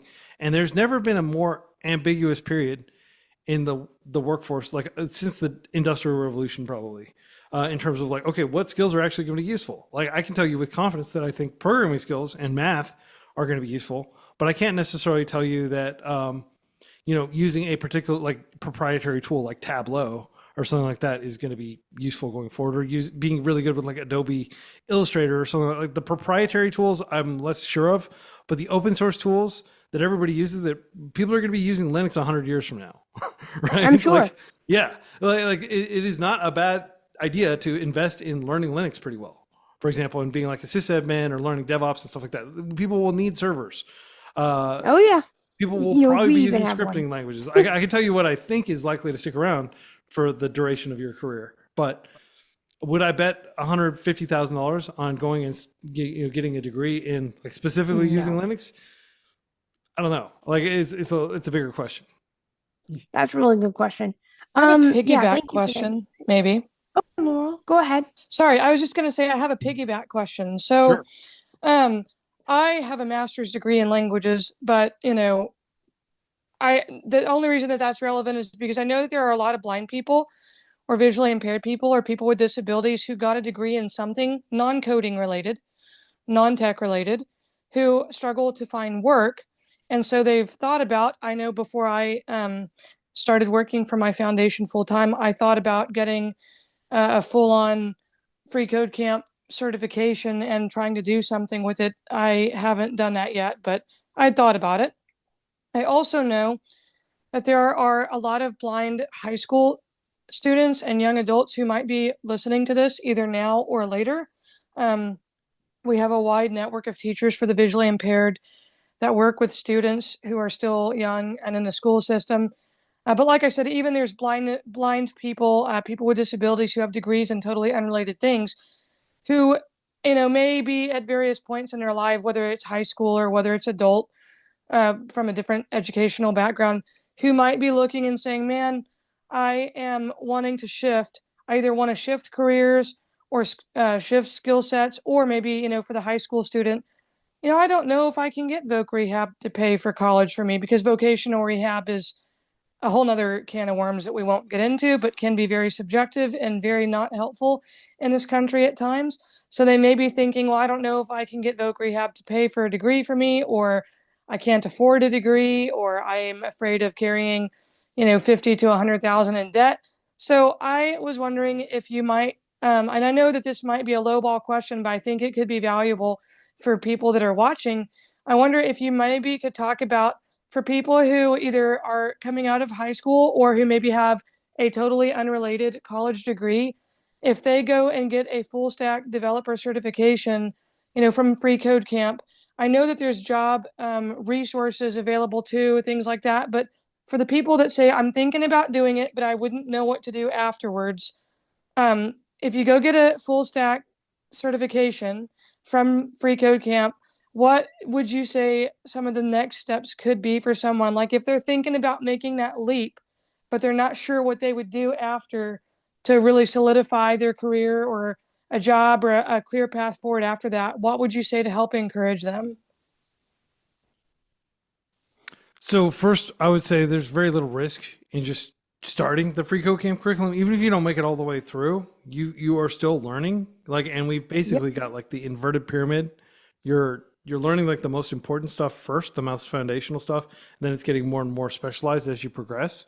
So I would say there's like no risk in doing it, basically, other than risking your time. And if you consider it risky to basically be using like I would argue one of the more polished pieces of pedagogy out there in terms of thousands of developers having touched it and improved it over the past 10 years. If you consider that risky, that's the extent of the risk. Essentially, you're risking a little bit of your time, but you're learning the entire time. So I don't even really think it's that risky. But I would say that I wouldn't quit your day job and just focus on going through freeCodeCamp all the time. Like I recommend people do like 30 minutes a day, maybe, and just take it slow. And it'll take a couple years to get through it. But while you're doing this, you're also potentially going to you're going to like tech events in your city, maybe visiting conferences.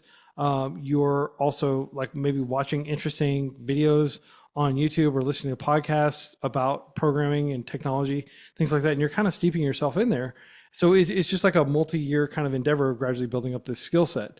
So I don't think of it in terms of like, oh, this is a big decision. I really have to like figure out, okay, am I going to become a developer?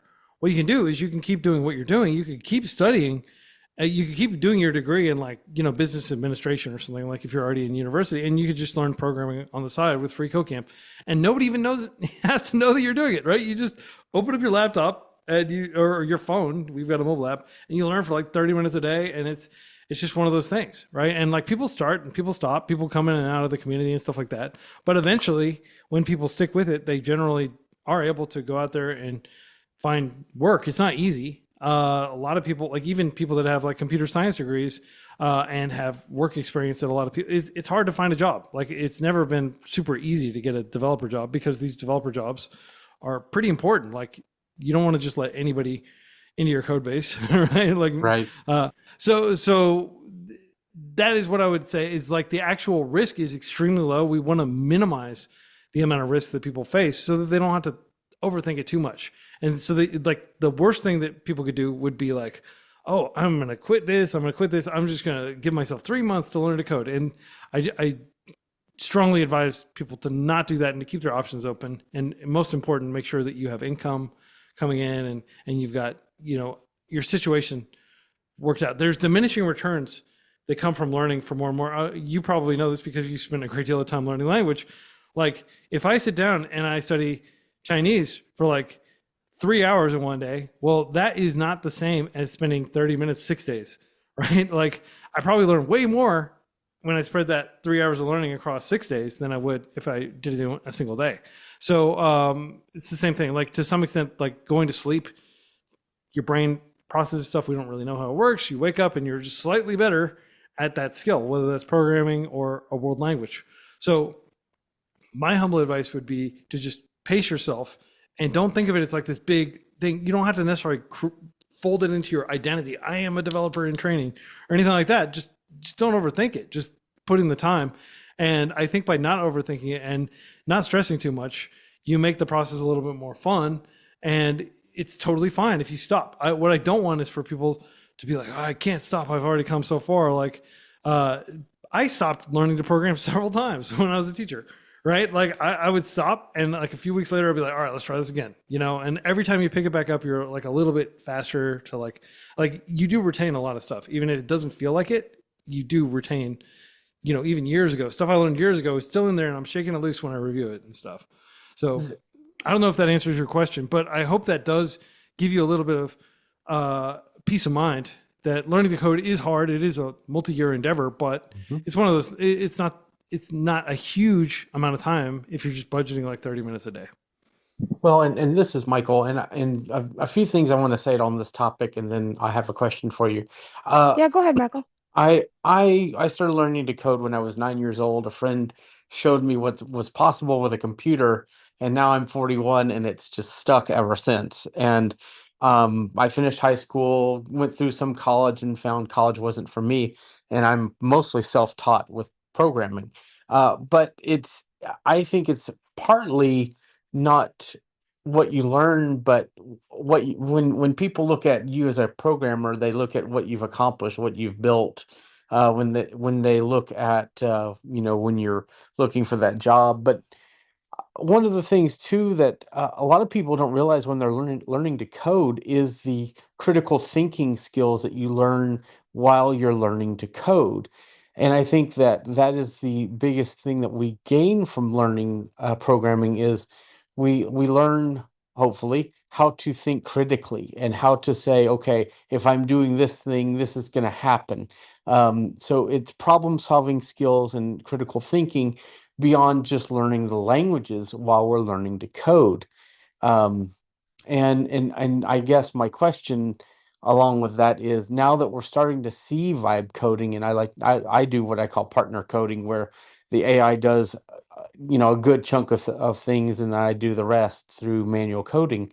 But what do you think will keep people learning to code now that people are being told by large corporations and businesses that the need to program will be really diminished as AI becomes more and more prevalent and able to code these more extreme situations?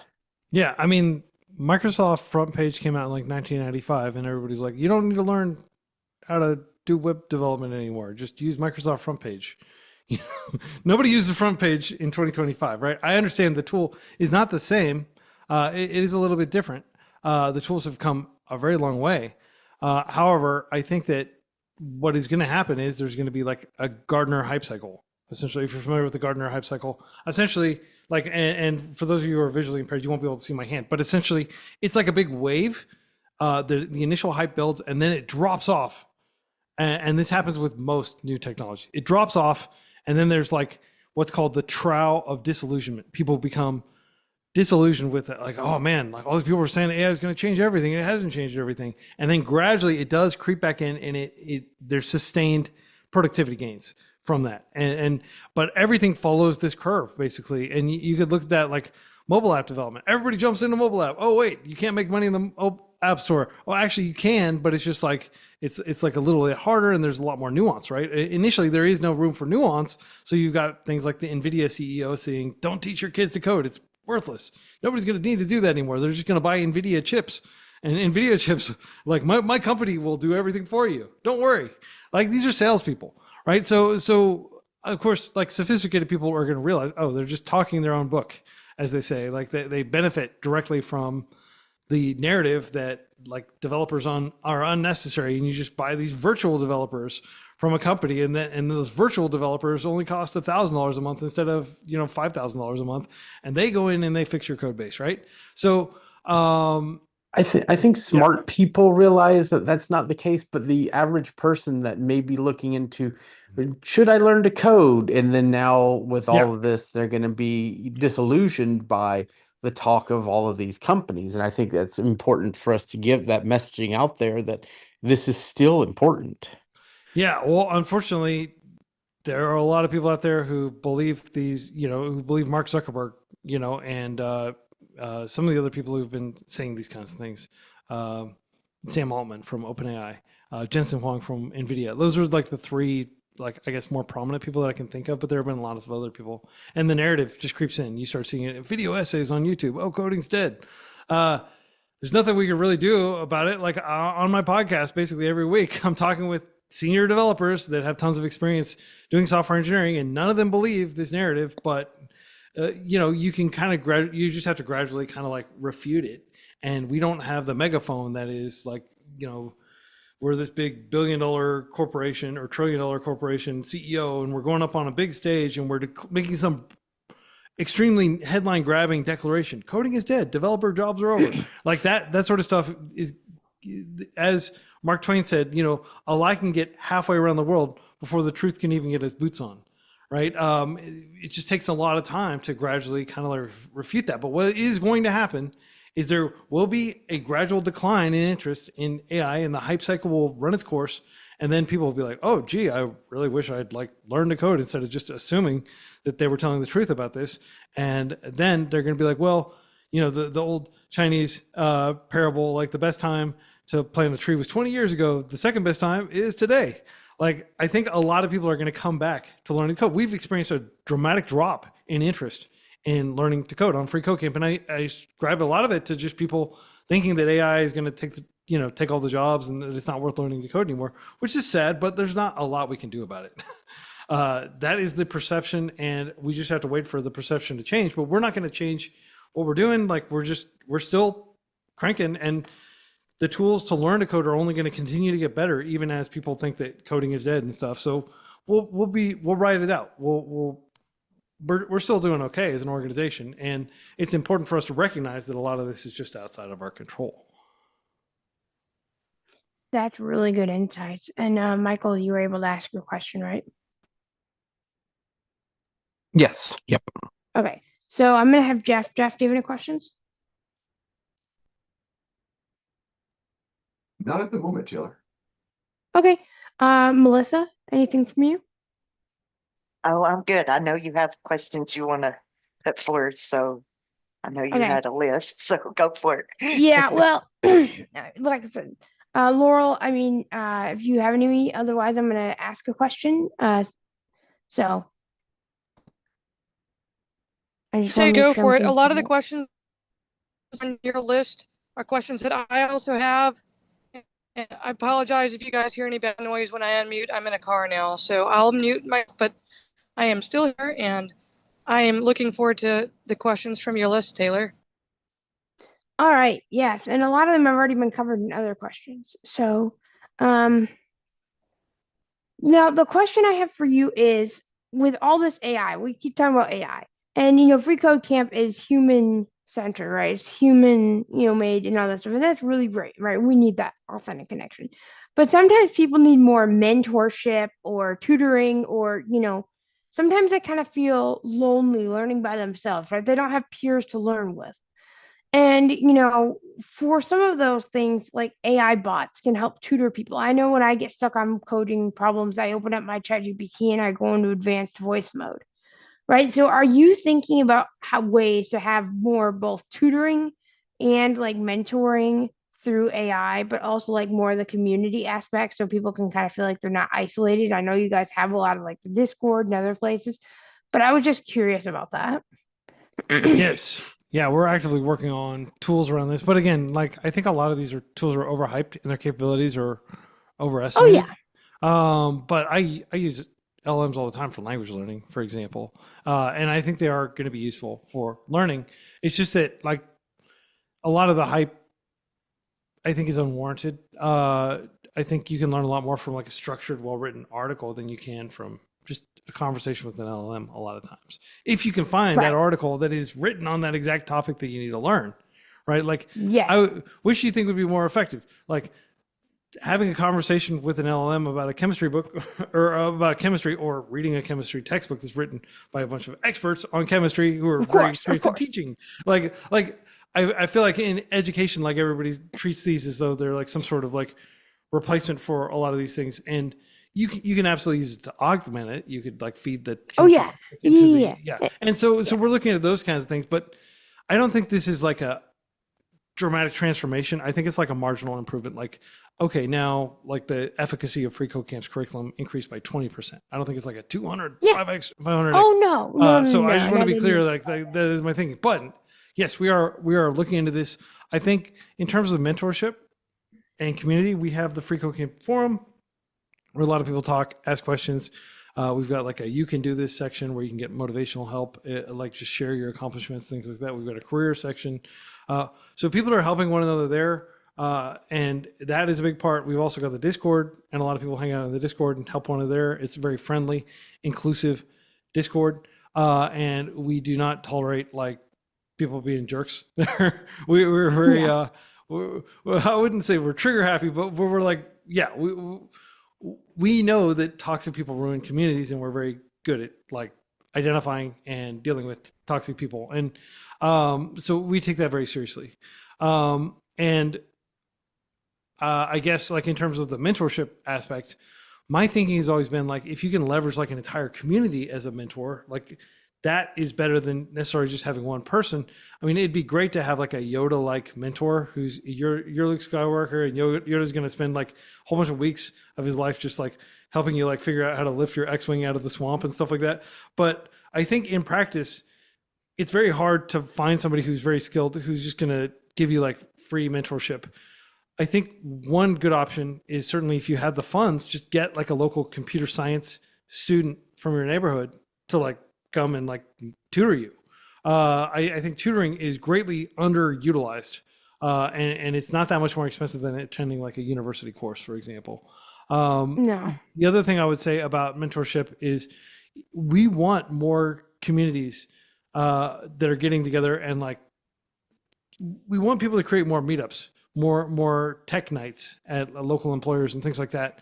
I think that is the path forward. I think online mentorship, I can understand if you're like in the middle of middle America, or if you're in like a a rural village in say India or something like that, like you're not necessarily going to have access. But if you're in like within like an hour drive, and you have access to like going to an event at like here in Plano, we have lots of tech events and things like that. And it's just like everybody kind of gets in their car after work and drives over to where we have at the headquarters of like Pizza Hut and Kentucky Fried Chicken.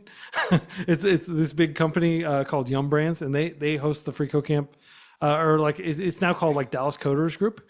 Like they'll have big events there and stuff like that. And I think if you can find those types of events, that is the real way that you build like relationships, and you build like a kind of a community and a feeling of like positive peer pressure to continue to learn. Yeah, I don't think and talking with an that's LLM really is good. gonna replace that. I Right, think and there I are wasn't ways. saying that. Yeah. It's just people use LLMs to help like cement one concept, or sometimes people use LLMs.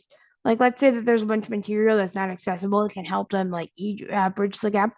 And a lot of times I ask this because a lot of blind people, may not have adequate transportation, and that's kind of a challenge. That's why the online, things can be like helpful. And I know that like on Discord, you guys have like voice channels and things. Do you ever like go in there or? So sometimes we'll have events that are like scheduled like code and coffee type events in there, and I'll come in and answer questions and share things. So yeah, like I go in there periodically, but like I'm not spending a ton of time personally in there Of just course. because I've got a lot of other stuff I got to Yeah, and do. I mean, Unfortunately, I'd like to spend not more time there. just you, but I guess community members. Maybe I have Yeah, questions. yeah. People are hanging out there all the time, and that's the purpose. Is like we just want to have this thriving community of people that are learning to code and like cheering one another on and answering one of those questions. Yeah, that's really cool. So yeah, thank you for that answer. Michael, do you have a question? I do. Well, I did, and I kind of forgot it. Oh, Give come me on. a minute, and I will think of it again. But go ahead and continue, Taylor. So Jeff, do you have a question? I know you last time you did not, so I can keep asking through my list. I Chat is have pretty one, active. maybe. Oh, Laura, No, go ahead. No, I'm good. this is a fun one. I know we've been talking about, really serious coding topics, and this is just kind of a fun one that popped into my mind. What is the, Quincy, for you personally, outside of, freeCodeCamp, not counting freeCodeCamp, which is obviously extremely cool, what is the coolest app or website or project you have personally built using code? Like your favorite or the coolest one that you are think is you would say, oh, that's the coolest thing I ever made. Yeah, I mean, I have been almost completely focused on freeCodeCamp. Like basically all my working time that's not with my family has been on freeCodeCamp. So I haven't built anything really like in like 10 years ever since freeCodeCamp took off. Like my philosophy is people say one of the a bird in the hand is worth two in the bush. I would say a bird in the hand is worth like 10,000 in the bush, because it's so hard to ever get a bird in your hand. And once you have something like freeCodeCamp, like I just have been doubling down and like really focusing 100% on freeCodeCamp. But one project that I built early on, that I built like a soundbite search engine, essentially. So like you could search for like different movies, like a lot of 80s movies and stuff like that, and you could be like, you could actually pull up the audio clip from like the Terminator, I'll be back, stuff like that. So you could just type it in. It was a really good search, and it was just instantaneous. Like, oh, I really want to hear, that Ace Ventura, Captain Kirk impression. Type it in, boom, So like it was kind of silly, but it was really fast and really good at what it did. Just finding thousands of different search quotes from movies and stuff like that. Taylor, I have a question. Go ahead. At this point, What? y'all, it's just gonna be whoever has questions. I'm not gonna go in Okay. the formal order. What was this during your hackathon days? What kind of projects did you get to do during that? Because my husband used to do stuff like that. So Yeah. I was always intrigued by that kind of thing. I know there's a lot of conventions where they do things. What was the most interesting thing challenge that they put you through? Yeah, I mean, I think like a lot of game development, games are always really good for hackathons because they're fun, they're playable, people can walk over and play it, and you already have a clear idea of like what the goal is. Like, okay, we're gonna make a game where you can like recombine different aspects of like different sprites. Like you can put yourself in the game or something like that, and we're gonna use this developer's like photo API to be able to serve the video or serve the image that you take or something like that. So yeah, a lot of game development. Games are a very safe thing to build at a hackathon. Yeah. Thanks. Okay. Good question. And again, like I said, anybody can just chime in now. I'm not going to go in the formal order. So as long as you guys don't talk over each other. Michael, anybody else have questions? If this is Michael, if you had the time, and all of the time in the world, which none of us do, what language would you learn, or what kind of a project would you create if you had infinite time? Yeah, I mean, I would definitely go back and learn C and focus on really learning like low level computing just because I haven't had time to do that. And I think it'd be interesting. But practically, I don't know. I'm not getting any younger. I don't know if I'll ever have time to go back and really learn true low level programming. But I think it would make me a better developer. And I think it'd be a good like mental agility thing to like keep my mind working as I get older and stuff. Because that sort of programming is really hard, but it's also really high performance and I think I would just learn a lot from that process of going back and really learning how to do very basic programming with the C programming language. All right. I'm going to go ahead and ask a question. So I think at one point when people were done with their free code camp, I'm trying to remember because this is interesting. When they were done, like you had like they could do projects and things for you guys that like people could get experience. Because one of the problems in learning to code is getting the experience. And yes, you can do all the personal projects all day, but if you want to make a difference. So did you guys have at one point where people could make websites for nonprofits, or am I just dreaming? Yeah, we did that. We did that for a while. It was a lot of work to administer those projects. We did, I think, like dozens of projects for different charities. And it was just like, if you're a charity like an animal shelter, or we did one where they had like a busing system for people with disabilities, people who were not able to walk, like mobility issues, to help them get to their job. And then they could work because they'd be like seated at their job, but they didn't necessarily weren't able to get in a car, or they didn't have a car to get to work. So it like, we're really proud of the work we did. And we got to work with students over the years that we were doing this, like building these different projects. But what we found is like we were lavishing so many resources on just a few learners, and we could have just taken that time and really focused on just having everybody work on making the core curriculum better, for example, things that scale better than having this very bespoke solution for this charity. So that was one of the like early decisions we had to make and I think it was absolutely the right decision, but we had to discontinue that program. And now people just go out and find their own charities, like the local food bank or something like that. Let's build an inventory system app for them, Right. So we just encourage people to do that. And as far as the capstone project, which the full stack certification has a capstone project, we human review the project and give feedback and everything like that. But it's not like we're like doing all the project management work on top of it, because we would actually bring in project managers, like people who were certified or they were trying to get the credits to certify.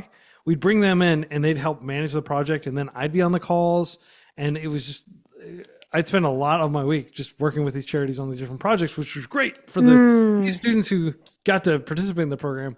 But a vast majority of people we didn't have the resources to do the program. So we made a decision, instead of lavishing a whole bunch of time and attention and resources on a few students, we just wanted to make sure everybody had really good resources. Okay. Yeah, because I know people like sometimes can't find things. And I guess that's, the thing is that like, people can't find like experience and things. And I know some people are like freelancing and other things. So I have one more partner question to that, and then I'll let other people talk. So when you guys made your platform, like how did you guys actually do that? And do you let like the apprentice, like intern students actually help you, make it and keep it up? I guess. Yeah. I don't know. So I used a boilerplate, like it was called like Mern stack boilerplate. I can't remember what it was called, but a hackathon boilerplate, I think. And it was essentially like a basic Node.js app that had like Express and a few other things. And then I went in and built all the stuff on top of that. So I already had like authentication and things like that. So I always encourage people to start with a boilerplate unless they really want to start from literal scratch, because that does speed up the process a whole lot. Then we open sourced that, and everybody was like contributing on top of it. And yes, when people get involved in the FreeCodeCamp community, if they go to contribute.freecodecamp.org, they are really working with the actual code base that goes into production. It's hard to get your code into production. There's a lot of quality assurance, code reviews and stuff that happen first. But yes, you can actually make a contribution that makes it into production where a bug is fixed because of you. And we've had thousands of people who've done that over the years. So Right. let I me mean, that's a good experience. let me ask you a Michael, go ahead. question based on that. I think that this might spur a whole different conversation here, Oh but boy. I'm curious about one thing. You mentioned that your platform is open source, Yes. and one of the things that I've found is it is really difficult because one of the things that we do is we teach, TechOpolis Online Solutions and Bits as well. We all teach blind people how to code, or people in general. And to find a platform that does what freeCodeCamp does is difficult, to find out there. Is it something that you guys encourage to take the freeCodeCamp system and fork it and build? Is that available online Sure. where we could, take the freeCodeCamp system and build our own courses, like on our Yeah, own absolutely. environment? So what you're talking about, I believe, is using FreeCodeCamp's LMS, Learning Management System, essentially Right. the platform that all the content, the instructional content runs on top of. Yeah, you could do that. And we'd encourage you to do it. We can't necessarily provide support. Absolutely because again, not, yeah. but like you're welcome to take it. It's permissively licensed. What you could do is you could just strip out all the educational material and replace it with your own. And that's totally fine. Wow. I think other people have done that too. And then a lot of companies just like there were a lot of boot camps that would just use FreeCodeCamp. They take the FreeCodeCamp and then they put their logo in the upper left-hand corner and they just publish that. And I mean, technically that's within the terms of use. Like we have a very permissive license. There are no Wow. commercial restrictions or anything. And the reason we do that is because ideally, like people are using your code and they're like, hey, this should really have this. Like, oh, okay, well, would you like to help us implement that? And maybe we can fold that back and improve the actual, like the original FreeCodeCamp platform as a Right. result. I mean, That's what open source is all about. I've been We've- looking at the. Sorry, go ahead, Michael. we've taught one of the first Swift UI classes for blind, completely low vision people for Swift playgrounds, and just being able to, if it, people could submit assignments or use code, and have it be checked, that would be fantastic. What were you going to say, Yeah. Jeff? Well, while we've been talking and I've been listening, I've been moving around inside the Of course you GitHub, have. because the GitHub repo, and it's massive. Like it's really, really big. I know you said that you had a document or a guide or like, because it's difficult to know what folders represent what in that GitHub structure. Yeah.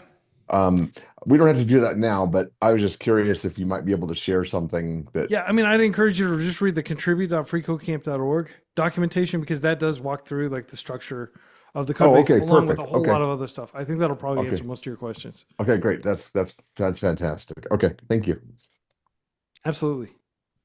Yeah, this is really amazing, y'all. And thank everybody. We have we have like 20 minutes left, and we can definitely end early if nobody has questions. I mean, Michael, everybody else, do you guys have questions? I mean, I got a few more, but yeah. Go ahead, everybody. You guys can just start asking. How big is the content there? Like if you were to clone the repo, it's gotta be what? It's Hundreds several of gigs. If you hundreds include of like all gigs, the changes, code changes. But the important thing we think about it is in terms of hours, it's like several thousand hours worth of coursework if you were to Yeah, actually go through everything. Yeah, interesting. And I personally want to say thank you for all of this effort, because as me personally, I believe in programming is essential. Like I think everybody on earth should learn something about coding. And one of my passions is the Shortcuts app on iOS, because it's basically programming through blocks, and anybody can get started with that. But there's so many facets to this, and I think if we all do our part to really promote, hey, technology is here to stay, programming is here to stay, I think that we can all improve on just humanity by coding, and just showing people what's possible, and that it's not out of reach. And I think that if we all work together, with our message to do that, it's very important. It's extremely important. Yeah, agreed. Yeah, I mean, all this stuff has been really, really cool. So anybody else have any questions? The chat's pretty quiet. Thank you. Everybody is saying thank you for the free code camp legacy, full stack. Well, People are saying that. Yes. Taylor, can Oh, I interject and say something here? Michael, go ahead. Like I said, we it's a free for all now. As we long as we we've don't had the interrupt each other. opportunity to ask you loads of questions, but do you have any questions for anybody here on the panel? Oh, Yeah. that's Oh, that's a good Well, one. I'll be completely candid. I don't have questions for specific people on the panel, but more in aggregate. That's fine. Like, what is there anything else, like any really obvious wins that the freeCodeCamp community could have through like any specific features that would be like a total game changer for people? Because we have lots of open issues around accessibility on GitHub, but I guess my question would be, can anybody think of like a specific feature that would just make it a lot easier for people with low vision to be able to use freeCodeCamp? Do you guys have any plans to make or maybe you have one and we just don't know about it? Do you have any plans to make a fully functioning either iPhone or Android app? We do have that, and I don't know the accessibility of that. What I would encourage you to do, if possible, is to download it and then give feedback on it. And the best way to give feedback is to just go to GitHub and create a GitHub issue. So it's pretty prominent in the GitHub user interface. Go to the repository, click create issue, and then once you've created that issue, that is helpful for us because we can discuss it, and it's kind of like on the radar. We won't necessarily 100% fix it, but a lot of times we'll be like, oh, this is similar to this issue. Let's fold it into here and things like that. So don't be surprised if things get shuffled around when you create the issue, but it should be politely responded to by somebody within a few days. And then the important thing is it's just like an ongoing kind of discussion about what the feature set of freeCodeCamp should be and what are sensible. There are often trade-offs. There aren't always trade-offs, but there are sometimes performance trade-offs or other trade-offs. Like for example, for a long time, freeCodeCamp just didn't use any images in the curriculum because our sentiment was like, yeah, we can add alt text and stuff like that, but it feels like it's kind of like it's a performance hit for people that are accessing freeCodeCamp with like low data plans, and it's also for people that are like blind or visually impaired, like they're kind of missing out on some of the stuff. We gradually started incorporating a few little charts and visual aids here and there, but we really do want to make this as useful as possible to everyone. So any feedback you all have that might be actionable, even if you're like, this might be actionable, you never know. If it would be useful to you, it'd probably be useful to other people. Well, I keep coming back to this, and I'm not trying to promote this simply because it's something that because I'll just do it myself. Yeah. I mean, you know what I mean. But I'm thinking of someone who's coming into freeCodeCamp who is not technical, has no idea how to deal with GitHub, doesn't even know how to spell it for that matter.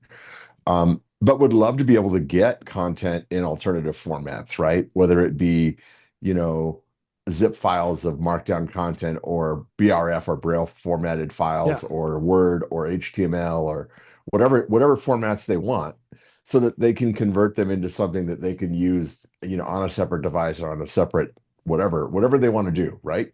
Mm-hmm. Whether they want to print them on a Braille printer, whatever that is, because people learn by different styles and in different ways.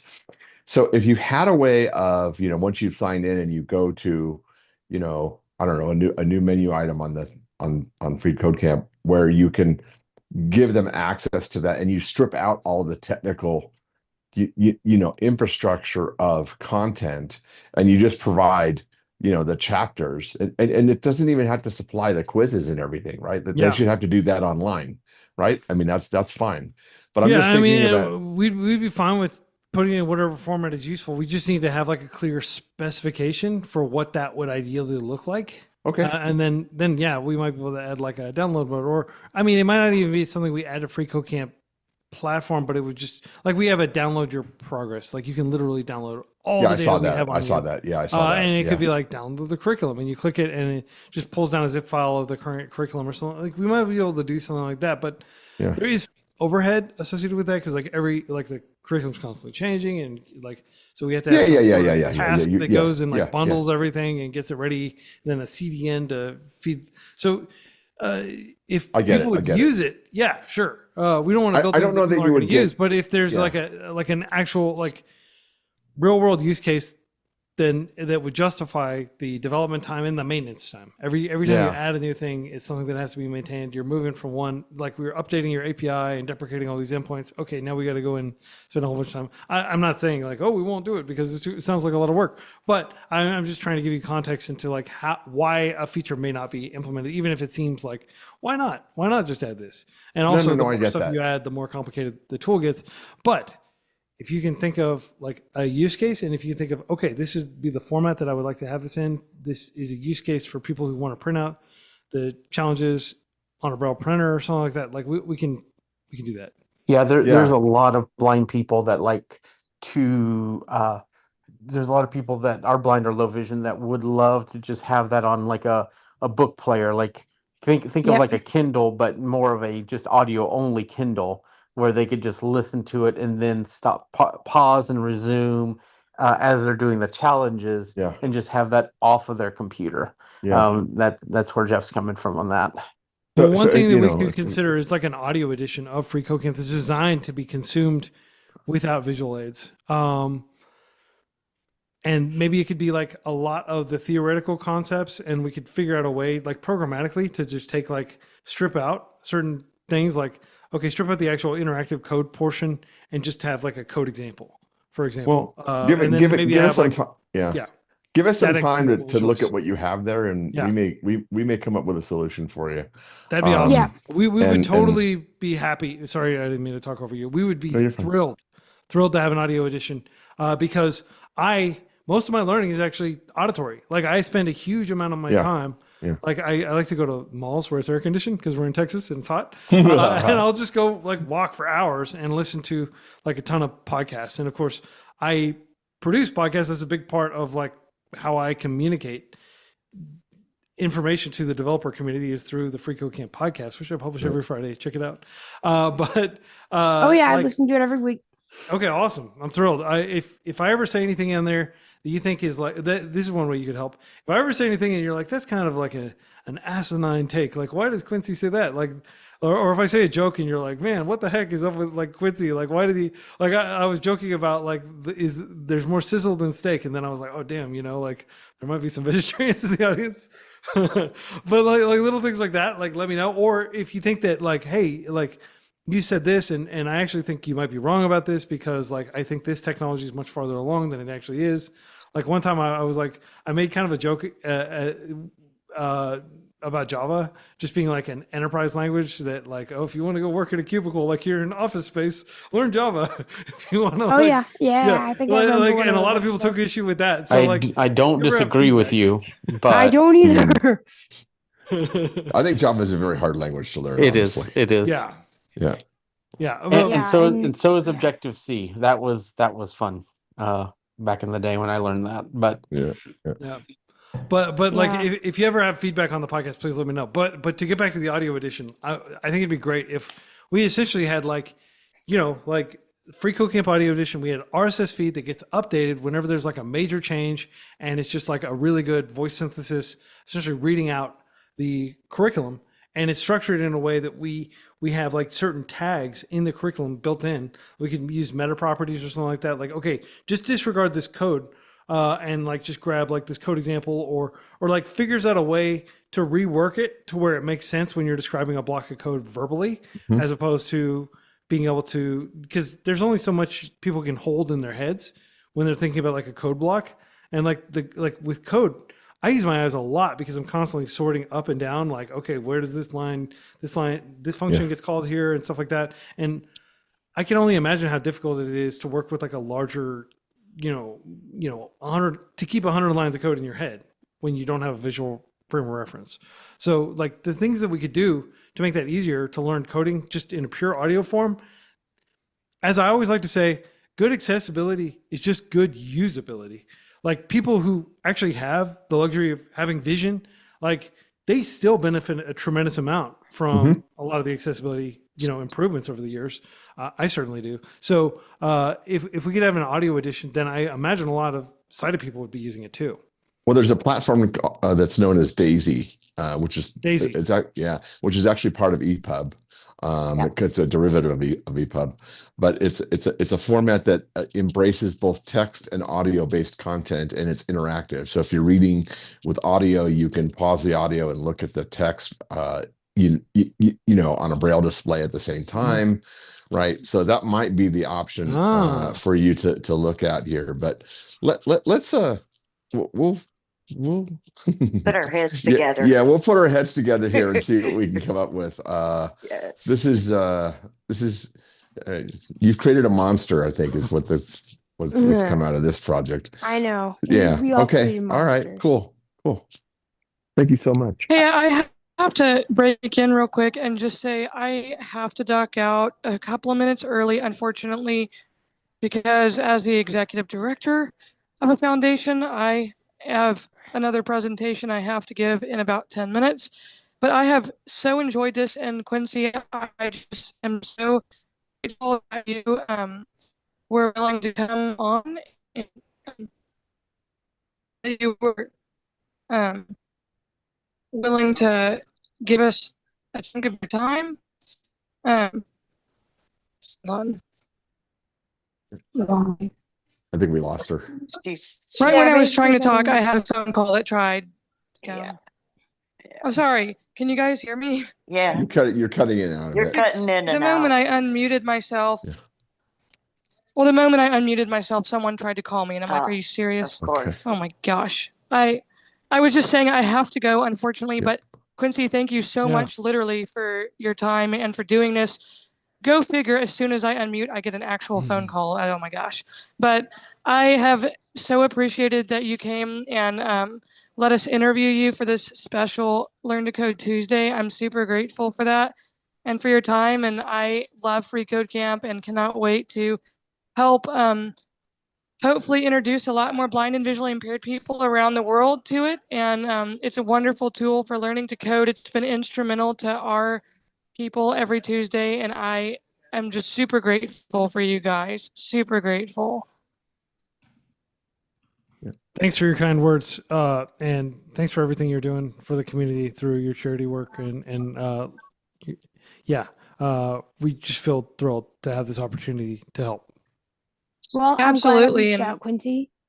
I am too, and Yeah. I have to jump off, but I'm super grateful for you guys, and this is awesome. I can't wait to have a lot more people watch this on YouTube throughout the week, and they'll gain a lot. There's a lot of great content here, and I'm super thankful. Awesome. Thanks again. Awesome. So we will take last questions. Let's try to end this slightly early so we can, get some of our time. Does anybody have any last questions? Let's fire them off really quickly. I just Michael, wanted to you say, good? I just wanted to say thank you again, Quincy. It's been honor and a pleasure getting to meet you, and it's always great to see anybody that's out there really helping the cause of helping people to learn to code. So thank you Yes. again. Yes, thank you, And I Quincy, so very really much. think, Yes, yes, thank you as well. Quincy. What an honor. And yes, thank you, Quincy, so much. And, I'm glad that you were able to answer my message, and I'm really appreciative. I had no idea how this was going to go. And I really appreciate you being here. And, my thing is, I want to have an open line of communication between all of us and, set up some kind of like group so we can communicate, whether that's like an email list or something, email them so we can all communicate and try to help make Free Code Camp and other coding resources more accessible. So with that, Quincy, can you give your contact information or other places so people can find you? Absolutely. Yeah. The best place to find me is just to listen to the freeCodeCamp podcast that I publish every Friday. And if you need to contact me, just Quincy@freecodecamp.org. I do a lot of email. I don't really use, social media as much these days. So like that's definitely the best way to reach me is just through email. That's good to know. Okay. It's good to know. I reached out to you on X because I had no idea what I should do. Yeah, no, So. it's fine. It's not a big deal, but like I'm a little slower to respond there. No problem. Yeah, I'll reach out to you email, and I think we need to start an open dialogue. And thank you. Awesome. Well, sorry, go ahead. Jackie says thank you for spending time with us and sharing. Anybody else have any last questions before we go ahead and end for the day? Is everybody good? We're good.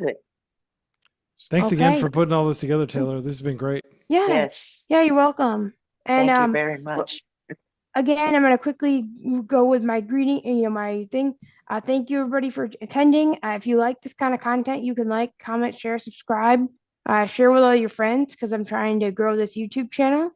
And also, I'm going to be doing some tutorials and things. And, every Tuesday we do these Learn to Code Tuesdays. So, you guys, if you want to attend on Zoom or watch them live on YouTube, please go ahead and like, comment, share, subscribe, and share it with some friends, and let's try to get the message out there. With that, have a wonderful Tuesday, and I will talk to you guys later. And thank you, Quincy, again for allowing me to interview and allowing the panel. But any last questions? Otherwise, I'm going to go ahead and end the meeting for all. We good? Mhm.